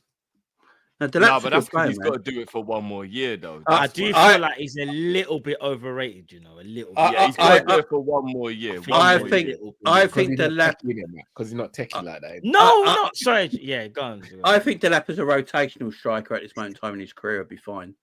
Yeah, But I'd no, want I my- agree with that. I'd want my first choice striker. So when you say Kane and Delap, it's got that, you know, it's got the understudy to the master sort of. No, like, I hear look that. to it. I hear that. Although I'm not If going you, to lie. if you get Delap to replace Salah on his own loan, nah, man. Delap, long hey, but day. this is the reason why I think Delap should stay at Ipswich, because I think he needs to play for development. If he starts to become a rotational player, his career might end up like Solanke, where he's 25 before he looks good. Do you get what I mean? Like when you're that age, I think you need to play, but you go to a smaller club where you can play without it being a hindrance. So I think he should just stay at Ipswich for one more year, or his move should be a Wolves, a West Ham, like a stepping stone club. I don't think that he should come to Liverpool and sit on the bench and play every now and again. He's not going to develop.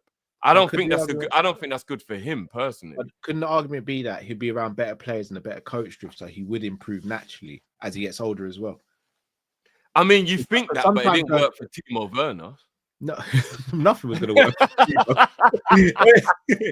But like, because I think sometimes we think a player has to play to get better. Which they have to play football, but they have to play football in the right environment. Right? We've seen loads of like Jadon Danns is over at Sunderland at the moment. Granted, he's been injured, but again, he's not improved. There's a chance he would have improved just staying at Liverpool, and he would have got game time given how the other strikers have performed. So I think it depends on the different scenarios. But for me, let's say we went and got a Harry Kane, or in a dream scenario, we got an Isak, and Delap was the rotational striker behind one of those guys. I think he learns more training with those guys every day than being on loan. I don't know, because in-game experience can't be bought. Do you know what I mean? Like, I get what you mean in terms of like learning off of people, because I've heard Nicholas Anelka, for example, say Bergkamp like made me by playing with him and being around. So I get where you're coming from, but at least Anelka was playing every week on top of that, though. If Delap's in and out the team and only playing here and there, I don't know. I think you need a combination of being on a training ground, but then you still play with them on the weekend. And I think if Delap was our backup player, it might stunt his growth. I'd like to think if Slot brings him in, though, Slot trusts him enough to play him, because the problem we've got at the moment is Slot clearly doesn't trust some of these players, so he's not even giving them any time on the pitch. But guys, sorry to be the Debbie Downer of the group here, but we've got to go back to realism. Man said Harry Kane. We ain't doing that, bro. Oh, I need you to I need Cal to stay focused. Stay focused. I said as an example, I know we ain't getting Harry Kane. No, but we started to get carried away, and then I started thinking, oh, Harry Kane, and I was like, it's never gonna happen. So then I was just like, why are we having this conversation, man? Because it's never. What Matt quickly did was Google Kane's wages and saw it's 400 grand. The thing is, the lap is like Drift said. The lap is realistic. Yeah, he's on 400 grand a week, Harry Kane. The lap is realistic, but like you guys have all said, and I agree. The lap ain't ready, in my opinion, to lead the line for Liverpool. Like, he needs to go to, say, like a Brighton or something more, where he can harness his skills a bit more. You know what I'm saying? Because I can't lie. So if I said to you, lot, you've got to put all your money and your mortgage on this bet. Yeah. Isak to Liverpool or Kane to Liverpool? Which one would you put your money on? Isak, because of that. Yeah, we'll be homeless, but if I had to, I knew I was going to be homeless anyway. It'll be Isak because of the age profile. Yeah, but Liverpool wouldn't want to go for a 31-year-old. 100% be homeless, bro. Who do we think we buy? Go on, before you do that. I was going to ask Matt. Yeah. Who would you go for, Ekitike or Delap? I'll probably go for. They're kind of the same striker where they are in their development. It's like flip. The Lap's all right, I prefer the style of Ekitike, but the Lap is probably better suited for the Prem. So it's like flipping a coin, isn't it? That's my point. The Lap's younger. He's also Prem proven. Yeah. And he's got 2 less goals than Ekitike and 2 less assists, but Ekitike's played in a way better team. But Ekitike's had the trials and tribulations of he lost Marmouche. And he's had to do it on his ones. Talk about that, they're married, bro. No, but like his crime partner, yeah, really, it's like marrying Luigi. I thought he was going to say he lost his marrying Luigi, though, innit? Like when like in the movie, Luigi gets lost. He lost his. I thought he was going to say. Does anyone see Married the movie on Netflix? Luigi gets lost and Mario trying to find him for the whole movie. The only Mario movie I've seen is with Bob Hoskins, and it was terrible. Oh, bro, that's the worst one ever. The cartoon one is sick. It's on Netflix, by the way.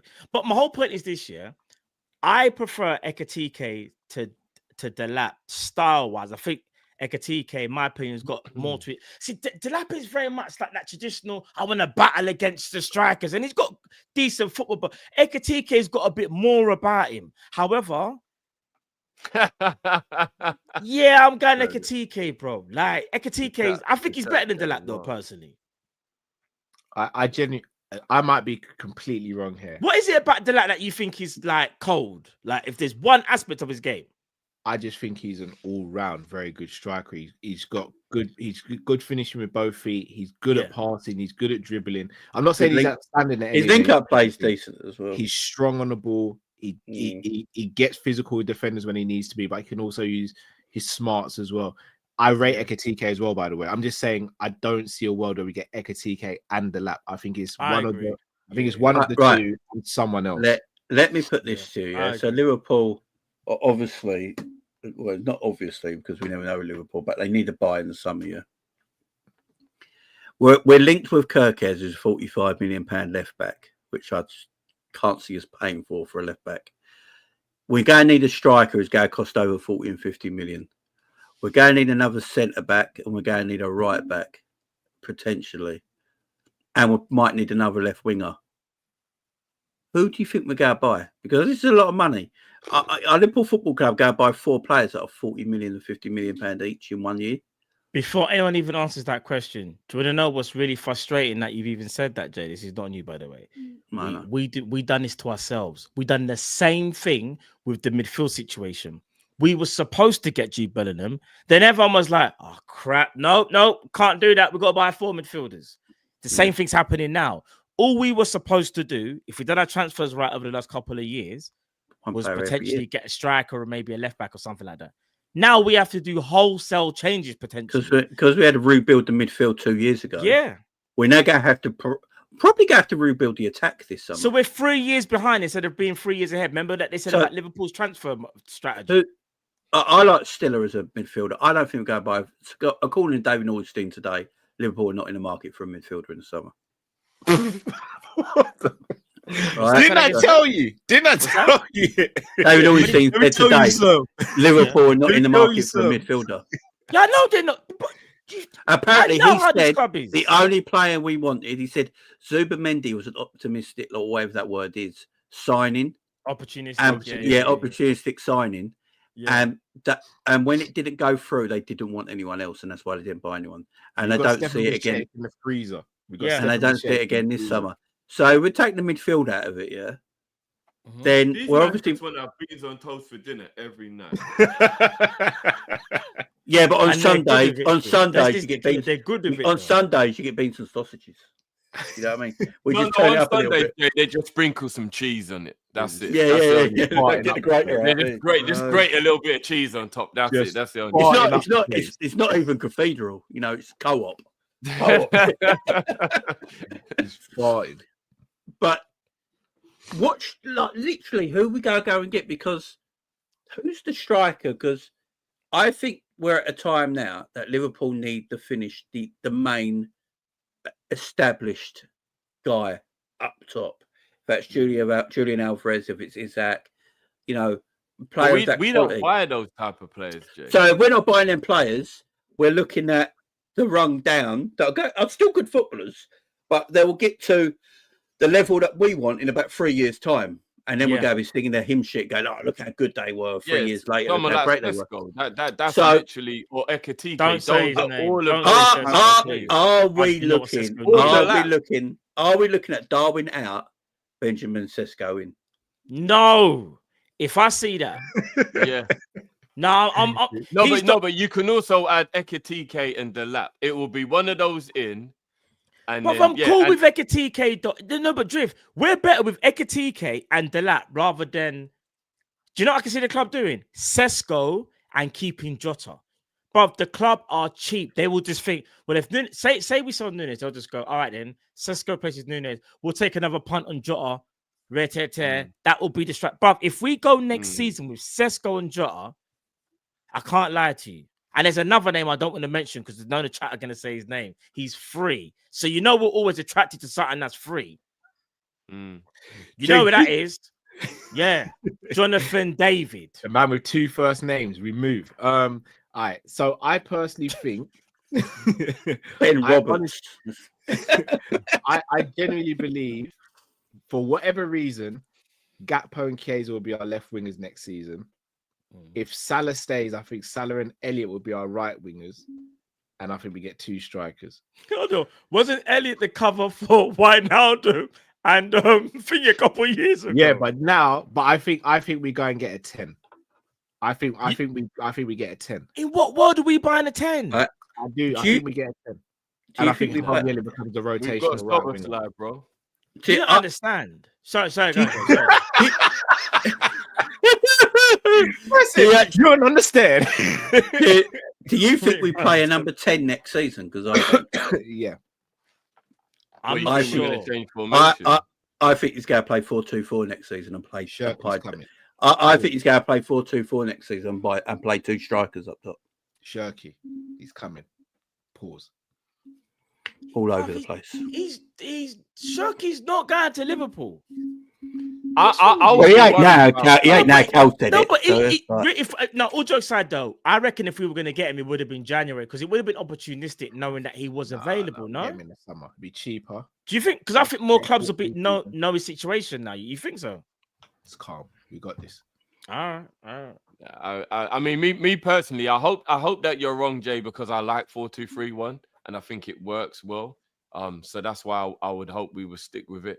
I personally think we don't need to buy a number 10. We need to buy a right winger, and you play Mo in the 10.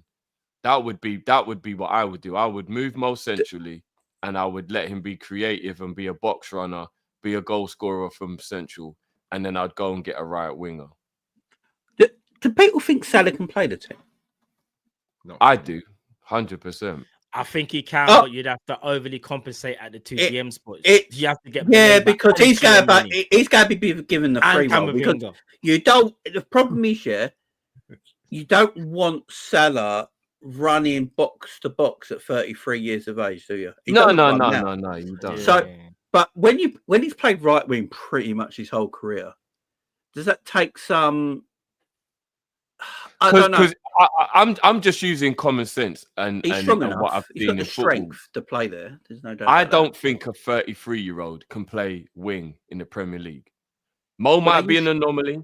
Mo, obviously, the season he's having now at 32 is out of this world. But I'm going through the history of all the world-class wingers I can think of, from Giggs to Pires to any winger you can think of. And once they got to this age, they all transformed into midfielders or set. They weren't capable of being wingers anymore. It is a very strenuous young man's job being a winger in the Premier League. I just don't think Mo can keep being a right winger. I just don't. If he signs a 2 or 3 year deal, I think he has to be moved centrally. Like he already kind of struggles to get past his fullback now. Do you get what I mean? Like, so as he gets older, that's only going to get more difficult for him. Wide players, when they get older, either go sort of midfield area or they go as the main striker. Yes. Yeah. So here's my question. Here's my question. Do we actually need a striker because we've got Mo Salah? And does he just make him the number 9 and you buy a right winger? No, I need a striker. No, I wouldn't want Mo striker. to be 9. Because I'm not saying we should do that, but we know the club. Yeah, Mo's not working within. Mo's not predatory like that. I hear what you're saying, Drift. The only thing is when you speak about like Pires or someone, they had a really bad injury. Even like John Barnes did his Achilles. That's why they lost that little edge that needed to play on the wing. Touchwood, Salah hasn't had an injury like that. I don't think Salah's lost his edge to play on the wing. I just think we need to structure a team around it. So when we have a proper right back in the team, I think we see the best out of Salah, whether it's Trent, whether it's Conor Bradley or whatever. I think we see the best out of Salah. If we get a striker, I'm not even saying it has to be an Isak, but a striker who's just more clinical than what we have, it could effectively unlock Salah even more because at the moment, defenders aren't worried about our strikers. So they double up on Mo, sometimes even triple up on Mo. They're not that worried about Gakpo from a dribbling standpoint, even though Gakpo does brilliant at making them late runs. If we have players who basically isolate or take onus and take players away from Mo, then Mo still cooks. But the problem is we haven't. No, but does he though, bro? He does. With all due respect to Mo, I've seen one-on-one defenders stand him up, even this season when he's having his best season. And he can't do nothing. He's in their pocket and he can't get past. I think if you get a pacey striker, I think they get a more direct pacey striker and left winger, it opens more up for Mo, maybe. But that's what I was going to say. We need more athleticism in the team as a whole. Yeah. And that would definitely help. Here's one. That's what I'm saying. To get the best out of Mo Salah, does Mo actually play better with a false 9 and out that striker? Both. Yeah, you see, I know we keep saying Isak and we're not going to get Isak, but Isak is that technical blend with athleticism. Yeah, he opens up the space. He will open up the space for Salah. Right now, like Cal said, Darwin doesn't play, so we can't even use Darwin. But when Darwin does play, I know he can frustrate, but Darwin does open up the game more than Jota because Darwin can stretch the defense. And defenders would have to chase him and worry about it, regardless of what you think he's going to do. And that does free up space for Salah. When it's Jota tries to open up the game a bit difficult. Jota will drop into space and his movement off the ball. But if we get that all round, that's why I've been saying for time. Slot just wants a complete 9 that can do everything. And obviously, Isak would be the perfect player for him to get. If you get that, you prolong Salah's career. And not only that, you get a right back who's athletic as well, but can defend. So I'm not necessarily saying Frimpong because I do worry about his defensive duties. But I hate to even bring this up, but as a defender in the mold of like a Timber at Arsenal who is athletic, he can defend and he's decent going forward. Like that profile or style of defender we need, I think, at right back. And not only that, a little bit more in the engine room. So just a bit more athleticism sprinkled around the team a bit more. It helps Mo. That's insane. Yeah, I didn't mean to press that. Apologize. That is crazy. No, I'm with you. Like Mo, as I've always said, I want him to give him the bag, give him the money, give him a new contract. I don't think he's finished anywhere near yet. He's just having a bad end of the season. But I think what's happening with Mo right now, I've been watching the last few games, and he's too wide for me at the moment. Yes. And I think it's because when Jota and Szoboszlai play, they take up a lot of that central area. And they both go towards the same area of the pitch. And they don't actually, like...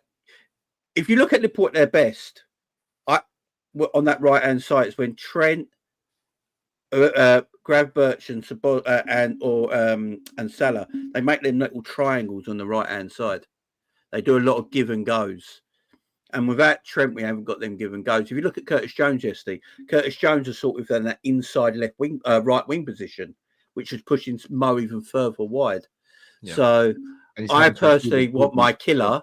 I want my killer striker more closer to goal like we did at the beginning of the season. So I think it might be a system thing at the moment, personally. Did you guys know that we're rewriting Trent out of history already? Have you seen this?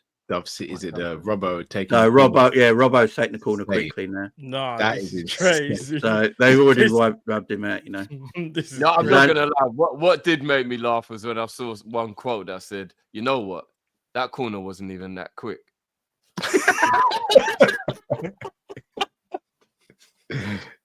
Only two Scousers. There's our Scouse right back, by the way. There's our Scouser in the team. Oh, man. People change up quick on Trent, man. It's they sad. Do, man. I'm only having a laugh, to be fair. You know what would be crazy, though? Imagine if Trent actually does a U-turn. That is crazy. That's insane work. That's absolutely whoever made that is crazy, bro. That is absolutely. That's a hotel room as well, you know. That's actually madness, bro. That's insane.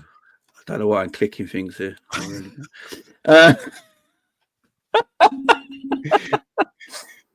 Oh, Slot's record. That was the last 28 games under Slot, by the way. That's crazy. That's a madness, you know. But we're shit. Do you know what keeps him awake at night? That red L. That's what keeps him awake. Yeah, he don't like Nottingham Forest, does he? He hates them, bro. He doesn't like Nottingham Forest at all. But guys, it is late. We're going to probably leave it there because it's coming up to 12:30 and certain men have got school runs in the morning. It's the last one as well, so yeah, last one. Yeah, then they're out for 2 weeks. Yay! Can't wait. You know how shook I am for this Easter holiday, guys. I'm not even gonna lie to you. Well, you're not saying you're half a second away from saying, man, fuck these kids, man. Yeah, I might. Who's half a second, bro? I'm thinking of hiring a nanny, to be fair, and just getting this done, man. A couple of supers before we leave. Big up Mario says, how's this for a team? Alisson, Trent, Van Dijk, Alan Hansen, Stevie Nicol, Souness, Gerrard, Alonso, Salah, Barnes, and Dalglish, and the subs benches: Rush, Suarez, Torres, and Hippier. Greatest team ever assembled, didn't he? That is crazy. Mario said, like, what do you reckon? What do you reckon? Anyone how's this for a team? What do you not think? Anyone you would change? I think Rush has got to start up top. I was just thinking Rush is more of a striker than Dalglish. I'm gonna take out Alonso. Rush is more of a natural striker, but Dalglish is more like the second striker, innit? But that's what I'm This saying. is- I'm taking Alonso out for Dalglish, and I'm playing Souness and Gerrard in the pivot. Yeah, I'm with you. Do you know what? Kenny has to play. I love Alonso, but I don't think Alonso can make a Liverpool. Yeah, Souness over, he doesn't because make his a legacy. Liverpool. Souness and Gerrard are the two best centre midfielders ever played for Liverpool. Souness was a madman in midfield. You know? People don't understand. Hansen and Van Dijk is unpenetrable, by the way. Yeah. Did you know when Graham Souness? Have you ever that story when Graham Souness signed for Liverpool, and he went up to Bob Paisley, not Bob Paisley, he went up to Joe Fagan, and he went like, "What is it you want me to do? What do you want me to do in the training? What do you want me to do in the games?" And Joe Fagan literally turned around to him and went, "If you don't know what the fuck you're doing, then you can leave this football club now." Yeah, old school managers didn't play. Graham Souness tells that story all the time. Built on. I keep on saying it. This is what we were built on. We bought you for a reason. You shouldn't need help, you know. Do you know what? Just quickly there, I'm going to ask Drift this question. Drift, would you swap Barnes with Mane? Nah, not for the all time. No. John Barnes did a lot of the reasons. Mane is my favourite, but if we're doing the best to do it, then it's Barnes. I mean, does Mane get on the subs bench over Torres? I think Mane should be on the bench. Mane should be over Torres. I'd have Steve Highway over Torres. Torres and Suarez I was get going to replaced. say Highway being left out of this is. I'd have Steve Highway over Torres because I got Suarez a rush there. I don't need Torres to be. I'm taking Torres out for Mane or Suarez, either or. I don't care. Yeah. Mane has to be in there. Hang on. Can you imagine Suarez with Suarez with Barnes, Dalglish, and Salah? It'd be crazy. It would be mad. That's illegal. Look, to be fair, people our age, John Barnes is the hero. You know why we all started supporting the club at the time. So I mean, do you know what? There's a lot of people that would probably argue, not for what he did at Liverpool, but for his career, that you should actually start Suarez over Rush. There's people who will say, and you can't even say that they've gone mad because Suarez is arguably the best striker. As a natural, maybe like being as a natural player. But as a more gifted, but Rush got like 300 goal scorer. No, of course he was a man goal scorer. But I'm saying there are people that would look at Suarez's whole career and say he should start over Rush as the striker. Plus, you have to remember what they've done at Liverpool, not what they've done at other clubs. It's their Liverpool. Oh, well, that's obviously that's different. You know what's mad about Ian Rush? He looked old when we bought him. Ian Rush got 346 goals and 83 assists for Liverpool. I know. Gun, man. He got 21 goals in his first 21 games. Do you know what? I don't know. Suarez might have those numbers in his career, though. I don't know. If you look at Suarez's actual career, he might have those numbers. Take out Torres, put in Mane. Take out Suarez and put in Fowler. Done. We always have we always have this conversation, and that's where we're always gonna you lot just do that. You lot do that. I hate him thing. If we're doing it, Liverpool Owen legacy has to be in there over Fowler. Liverpool legacy has to be in there over Fowler. What for? Because he was just better. Come on, Jeff. Owen won Ballon d'Or. You lot. Do you know Ian Rush is 24? Why do we keep rewriting the history? We're not rewriting history. We did a treble. On the back of Michael Owen, who won the Ballon d'Or, I don't know if he was. And we're just acting like that never happened. I don't know if Fowler didn't happen. But Fowler when did Fowler ever lead Liverpool to a treble and get a Ballon d'Or for it? If that's the case, Torres led us to no trophies and Suarez led us to a Carabao That's Cup. why Torres wouldn't be in there either, bro. No, That's what I'm saying. No, but that's my point, Drift. Just because they didn't win the trophies doesn't mean they weren't legends or better than No. I get that. But I'm talking about Owen actually got us there. You go and look at the games against Roma and Barcelona and Arsenal. Owen actually got us the treble. It wasn't like he was a part of it. Fowler was still better. I disagree.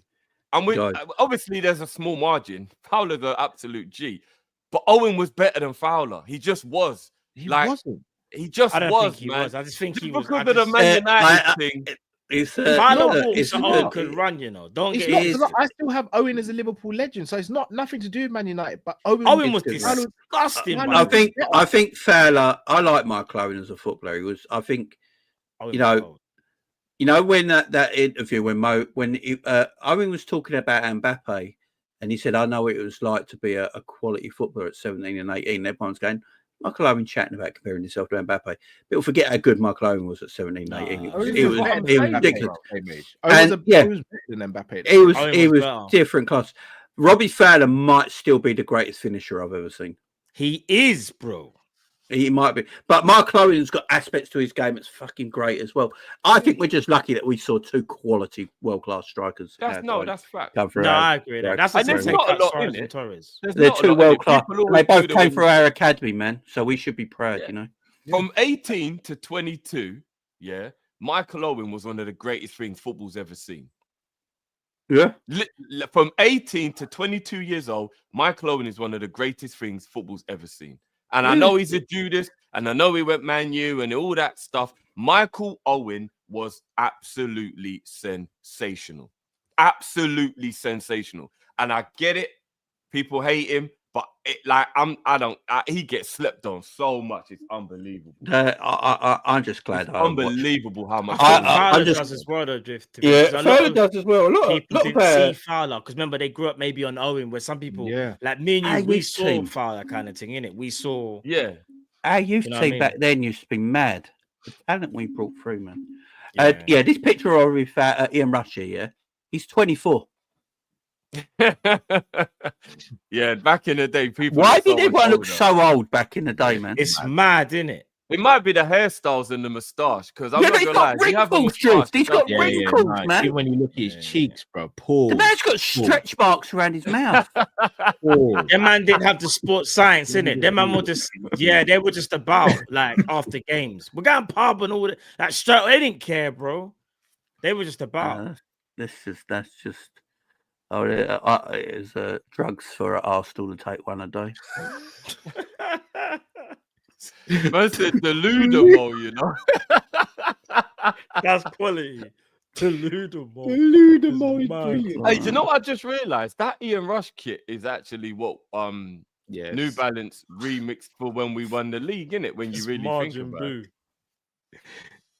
Bring the Dalglish one back up again, Jay. It's pretty much a remix of the year we won the league is basically a remix, isn't it? Well, that's what we do quite a lot, isn't it? Like we haven't won in our lifetime. We haven't won the league without any with a pinstripe. Without any pinstripes. So we're going to do it this year with a stripe.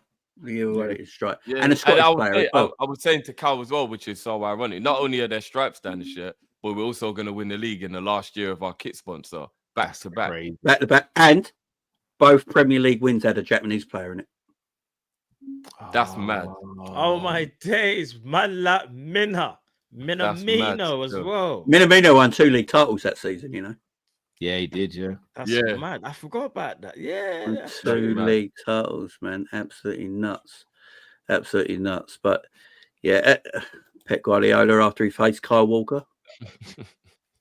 Does no one think it's weird that Kyle Walker left when Pep got divorced? No one thinks. What did I say to you after we saw Pep Guardiola scratches? Who did I say did it?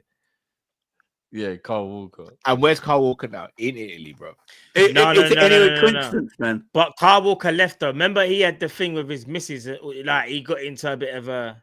Bro, Kyle Walker put hands on Pep. I'm guaranteeing it, bro. I think Kyle Walker just done a mad thing, and his missus said, "You better leave the country, fam." You know, Kyle Walker. That as well. Yeah, that definitely. Because remember, they wanted. He got kicked out the yard and all sorts. Yeah, do you know Kyle Walker celebrates Father's Day every day? Do you know that? Yeah? That is mad. It's Kyle Walker. He was the guy who had the sex party on COVID lockdown, wasn't he? Yeah. Kyle Walker. Again, could you imagine if that's a Liverpool player? Yeah. Doesn't get spoken. Listen, I'm not even to even have a guy at this player, but you see, even like Jack Grealish, because the English, media take to him, they kind of let him off. Like there's been many occasions, Jack Grealish goes out on a madness, looks crazy, but Marcus Rashford is seen at a basketball game, and they're like, "What's man doing stepping outside of his yard? Are you crazy? He should be indoors." What's the color of Jack Grealish's skin? Yeah, I know. I know. We know what it is. But it's kind of also the team as well. thing. It's also the team he Is it plays not the for, Billy because a Caliphate? lot of people forget that this little wonder boy that everyone loves, he was talented, by the way, Phil Foden. Do you remember what he did in the England camp? He went around Iceland looking for some birds, didn't he? He went around Do you Iceland. remember what he did in the England camp? Do you remember Hang them on, girls? what? Don't you remember them girls getting videoed in Iceland and went, yeah, the Foden and all that came up to us. They wanted to Yeah, pull but it on us Foden's and all that. yeah. And he But snuck out there's and a they lot of snuck players girls that get back away in, with right? stuff. Yeah, they snuck girls back in, and that was just after Snuck girls back in. Foden got married and had his first child or something like that as well. Yeah, but the man let really? his mum get smacked about. I don't care about Foden, man. He let it happen. He just stood there. While his mum's getting smacked about by a grown man. Yeah, He I'm just not stood gonna there. lie. That's great. Yeah, I'm not gonna lie, that's wild, isn't it? That I'd is be doing wild. something wrong. Edison invented the light bulb. Today I want to see a team that is connected, because a bulb by himself is nothing. I want to see a team Have that is you ever connected seen with anything each more other cringe in your and that life? shines. And you want to transmit to him light and energy and passion and how you play football, and you do the same. And each of us all play the know. game Look at Poppy's connected. face, look at Poppy's Because face. what happens when we play connected, guys? What is the next thing that happens? That we connect with 60,000 people, that creates more energy. Because at the end is electricity that through heat creates lights and lights. Because if not, it would be fucking dark if this guy wouldn't have the idea to do that. And I want you to play like this today, because as good as we are, it depends on one thing. What it makes us special is our attitude. And today I want you to play with that attitude. Go out there, fucking turn the line on and play football. Let's go. No, but you're missing the bigger He picture. said Where's the without dog? light, it will Where's the be dog dark. win? Does he Is it think what's he's the dog's name reinvented again? everybody's train of thought? Bruv, Without light, Martinelli. it will be fucking dark, people. Yeah, of course. What are we doing? What are you doing here? What the fuck? Look at Walker helping Grealish. Look at Walker helping Grealish. That's what I'm saying. No, but no. Biff, I dare any of you lot right now to walk downstairs to your missus and go, babe, without light, it will be dark. She said, Smash me, ain't gonna lie. are you on crack? no, but don't you Oh, remember he done the dearie me. pickpocketing thing as well? Where he got them pickpocketed. I'm not gonna lie here. You see, if my managers, if someone tried to Without a wallet, you'll be broke. Well, yes, mother, do it. You know what I'm saying? Oh, bro. shit. I've got Arsenal Fulham highlights. Horroroso. Olha só, horroroso, Mamal. Pegou, tocou pro Gagão. Agora olha o Jairzinho. Olha o pique. Olha a bola primeiro. E o Anão vai. Acaba passando por ele. Não consegue pegar na sequência. Já pega na batida. Agora também com a cabeça. Chama ele. O MC tentando. Pegou, passou pelo segundo. É falta. Acabou seguindo. Meteu louco. Olha o MC. Vai mandar o rap. Vai mandar ali o funk. Não conseguiu. Senhora. Goleiraço. Salva o primeiro. Salva o segundo. Vai em busca. Chamou no elástico. Já tá sem oxigênio. Chamou ali na xincha. Não tem ali cintura. Tentou no meio das pernas ali. Passou pelos dois. Direito.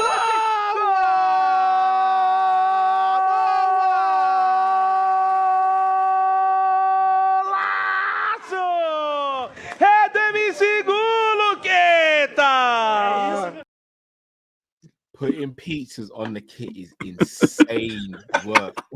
I'm not gonna lie, he was moving though. That's insane Oh, work. dear. Bro. Yeah. No, that's crazy. He was That's moving crazy. though. Price on the fortune, insane work. Oh, dear. Yeah, but that was Arsenal Fulham Without highlights. light, it will be dark, guys.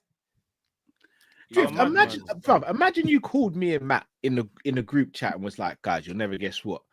I like, can you just help me out? Like, just transfer me £10 because my wallet got stolen. And then me and Matt just start chuckling and going, yeah, that was us, you know. we organized you to get pickpocketed. You gotta keep your wits about you, Drew. Like, you gotta keep your wits about you. You're You know when slacking, bro. streaming, You're slacking. You got to be able to watch the game and watch the chat at the same time. You weren't watching your wallet. That's why you got pickpocketed. We organized that. We'll run that back to you tomorrow, Drew. Without Yeah. shadow of a doubt, Drew. The next time you see me and Matt face to face, bro, you are punching us in the face. You're punching us in the I would at the bare minimum, I think you lot have lost your mind. But This if is what I'm saying. one of my Who own does friends that? got me pickpocketed, do you know what I would do to that person, bro? The inconvenience you've caused me. Like, my Yep. driving license is in my wallet, my cards. Yep.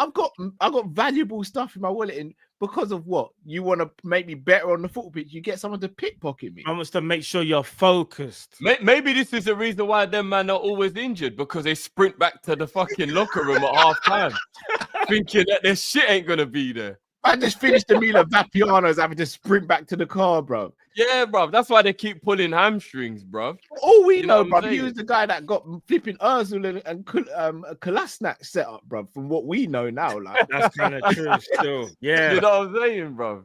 Madness, bro. Pure stupidness. He's the most cringiest, just weirdest manager I've ever seen, man. You only like Arteta if you're an Arsenal fan. I'm sorry. Other than that, you have to find him cringe. Oh, totally.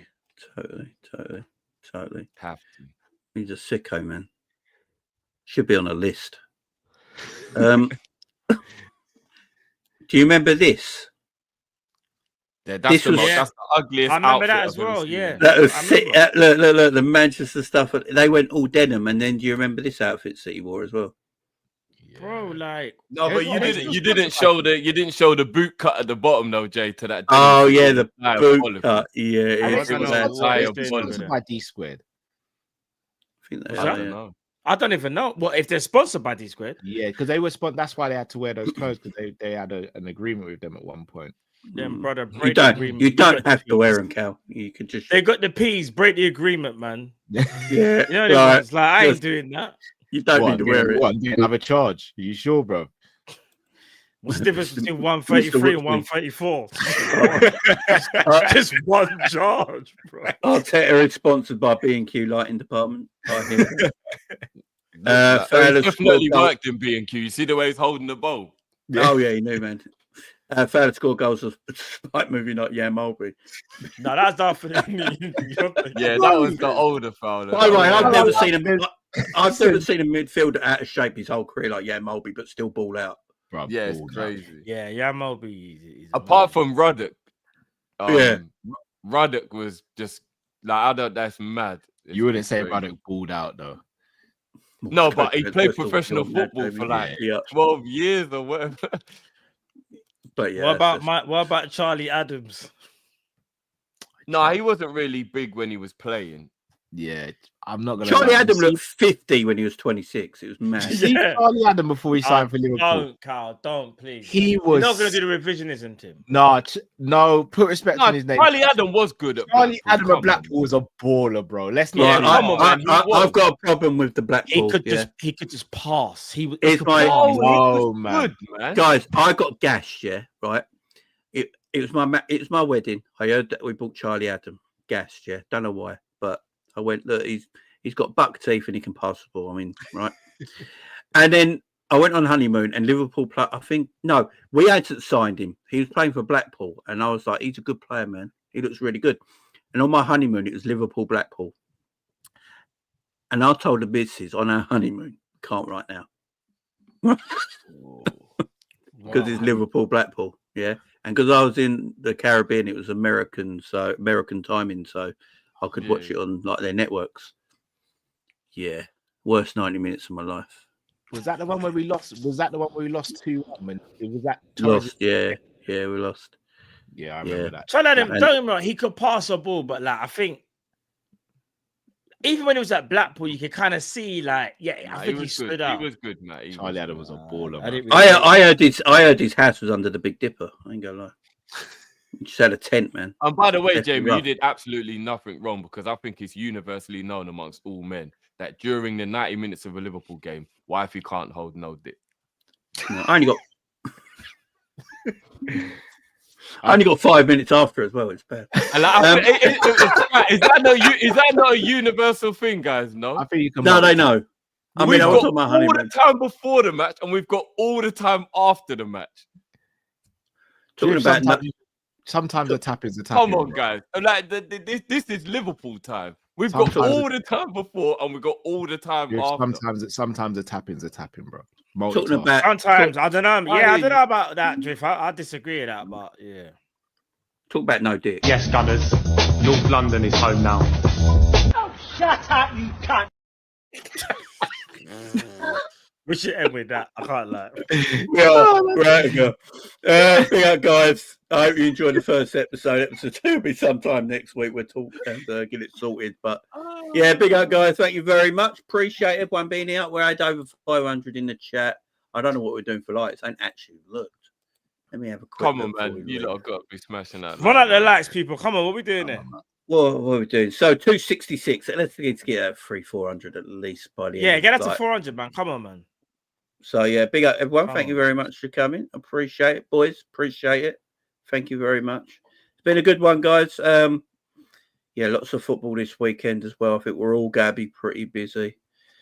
Liverpool, Fulham as well. So guys, make sure you go to big up as well and catch the boys on Sunday for the watch long for Liverpool and Fulham. And yeah, I'm going to leave everyone with a song. Not me personally, but I promised everyone, I don't know if you boys know this, but I sort of promised everyone if we win the league title, I'll do the slot dance. I've already bought the basketball jersey. And I've bought a dome cap. And I've been practicing. So basically, you're going to be on this. So yeah, the wife's going to record me and I'm going to do it. And I'm going to put it, and then I'm going to put it on the screen. Nah, Yeah, it only counts if you shave your head, Jay. It only counts if you shave your head, bro. I don't know if you know this, right? Right. I'm 43 and look how luscious this is. Do you think I'm going to take that chance? Yeah, it might not grow back. I'm not going to grow back, innit? You don't want to take that risk. This hair is so thick, it breaks barbers' clippers. They can't get through it, man. I ain't taking that I tell chance. you what, I'm also, you know what, I'm going to join that. If Liverpool do, or when we do get it over the line, I'm going to go bald on the stream. Fuck it. Might as well. What a man. Oh, wow. No, wow. guys, Drifty's not talking about his head. Big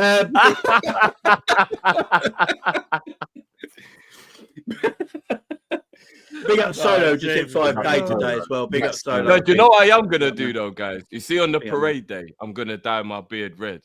I am. I'm actually going to dye my beard red for the parade. Tuesday, I'll do it as well. We say you involved. Yeah, we say that might be a mad thing still. I do it as well still. Yeah, I'm gonna dye my beard red for the parade. I am never shaving my beard. I'm gonna dye my bollocks red. And I can't show anyone, so you just have to believe it, aren't you? Right, I'm definitely gonna dye my beard red for the parade, though. 100%. Yeah, let's run it. We'll all do that.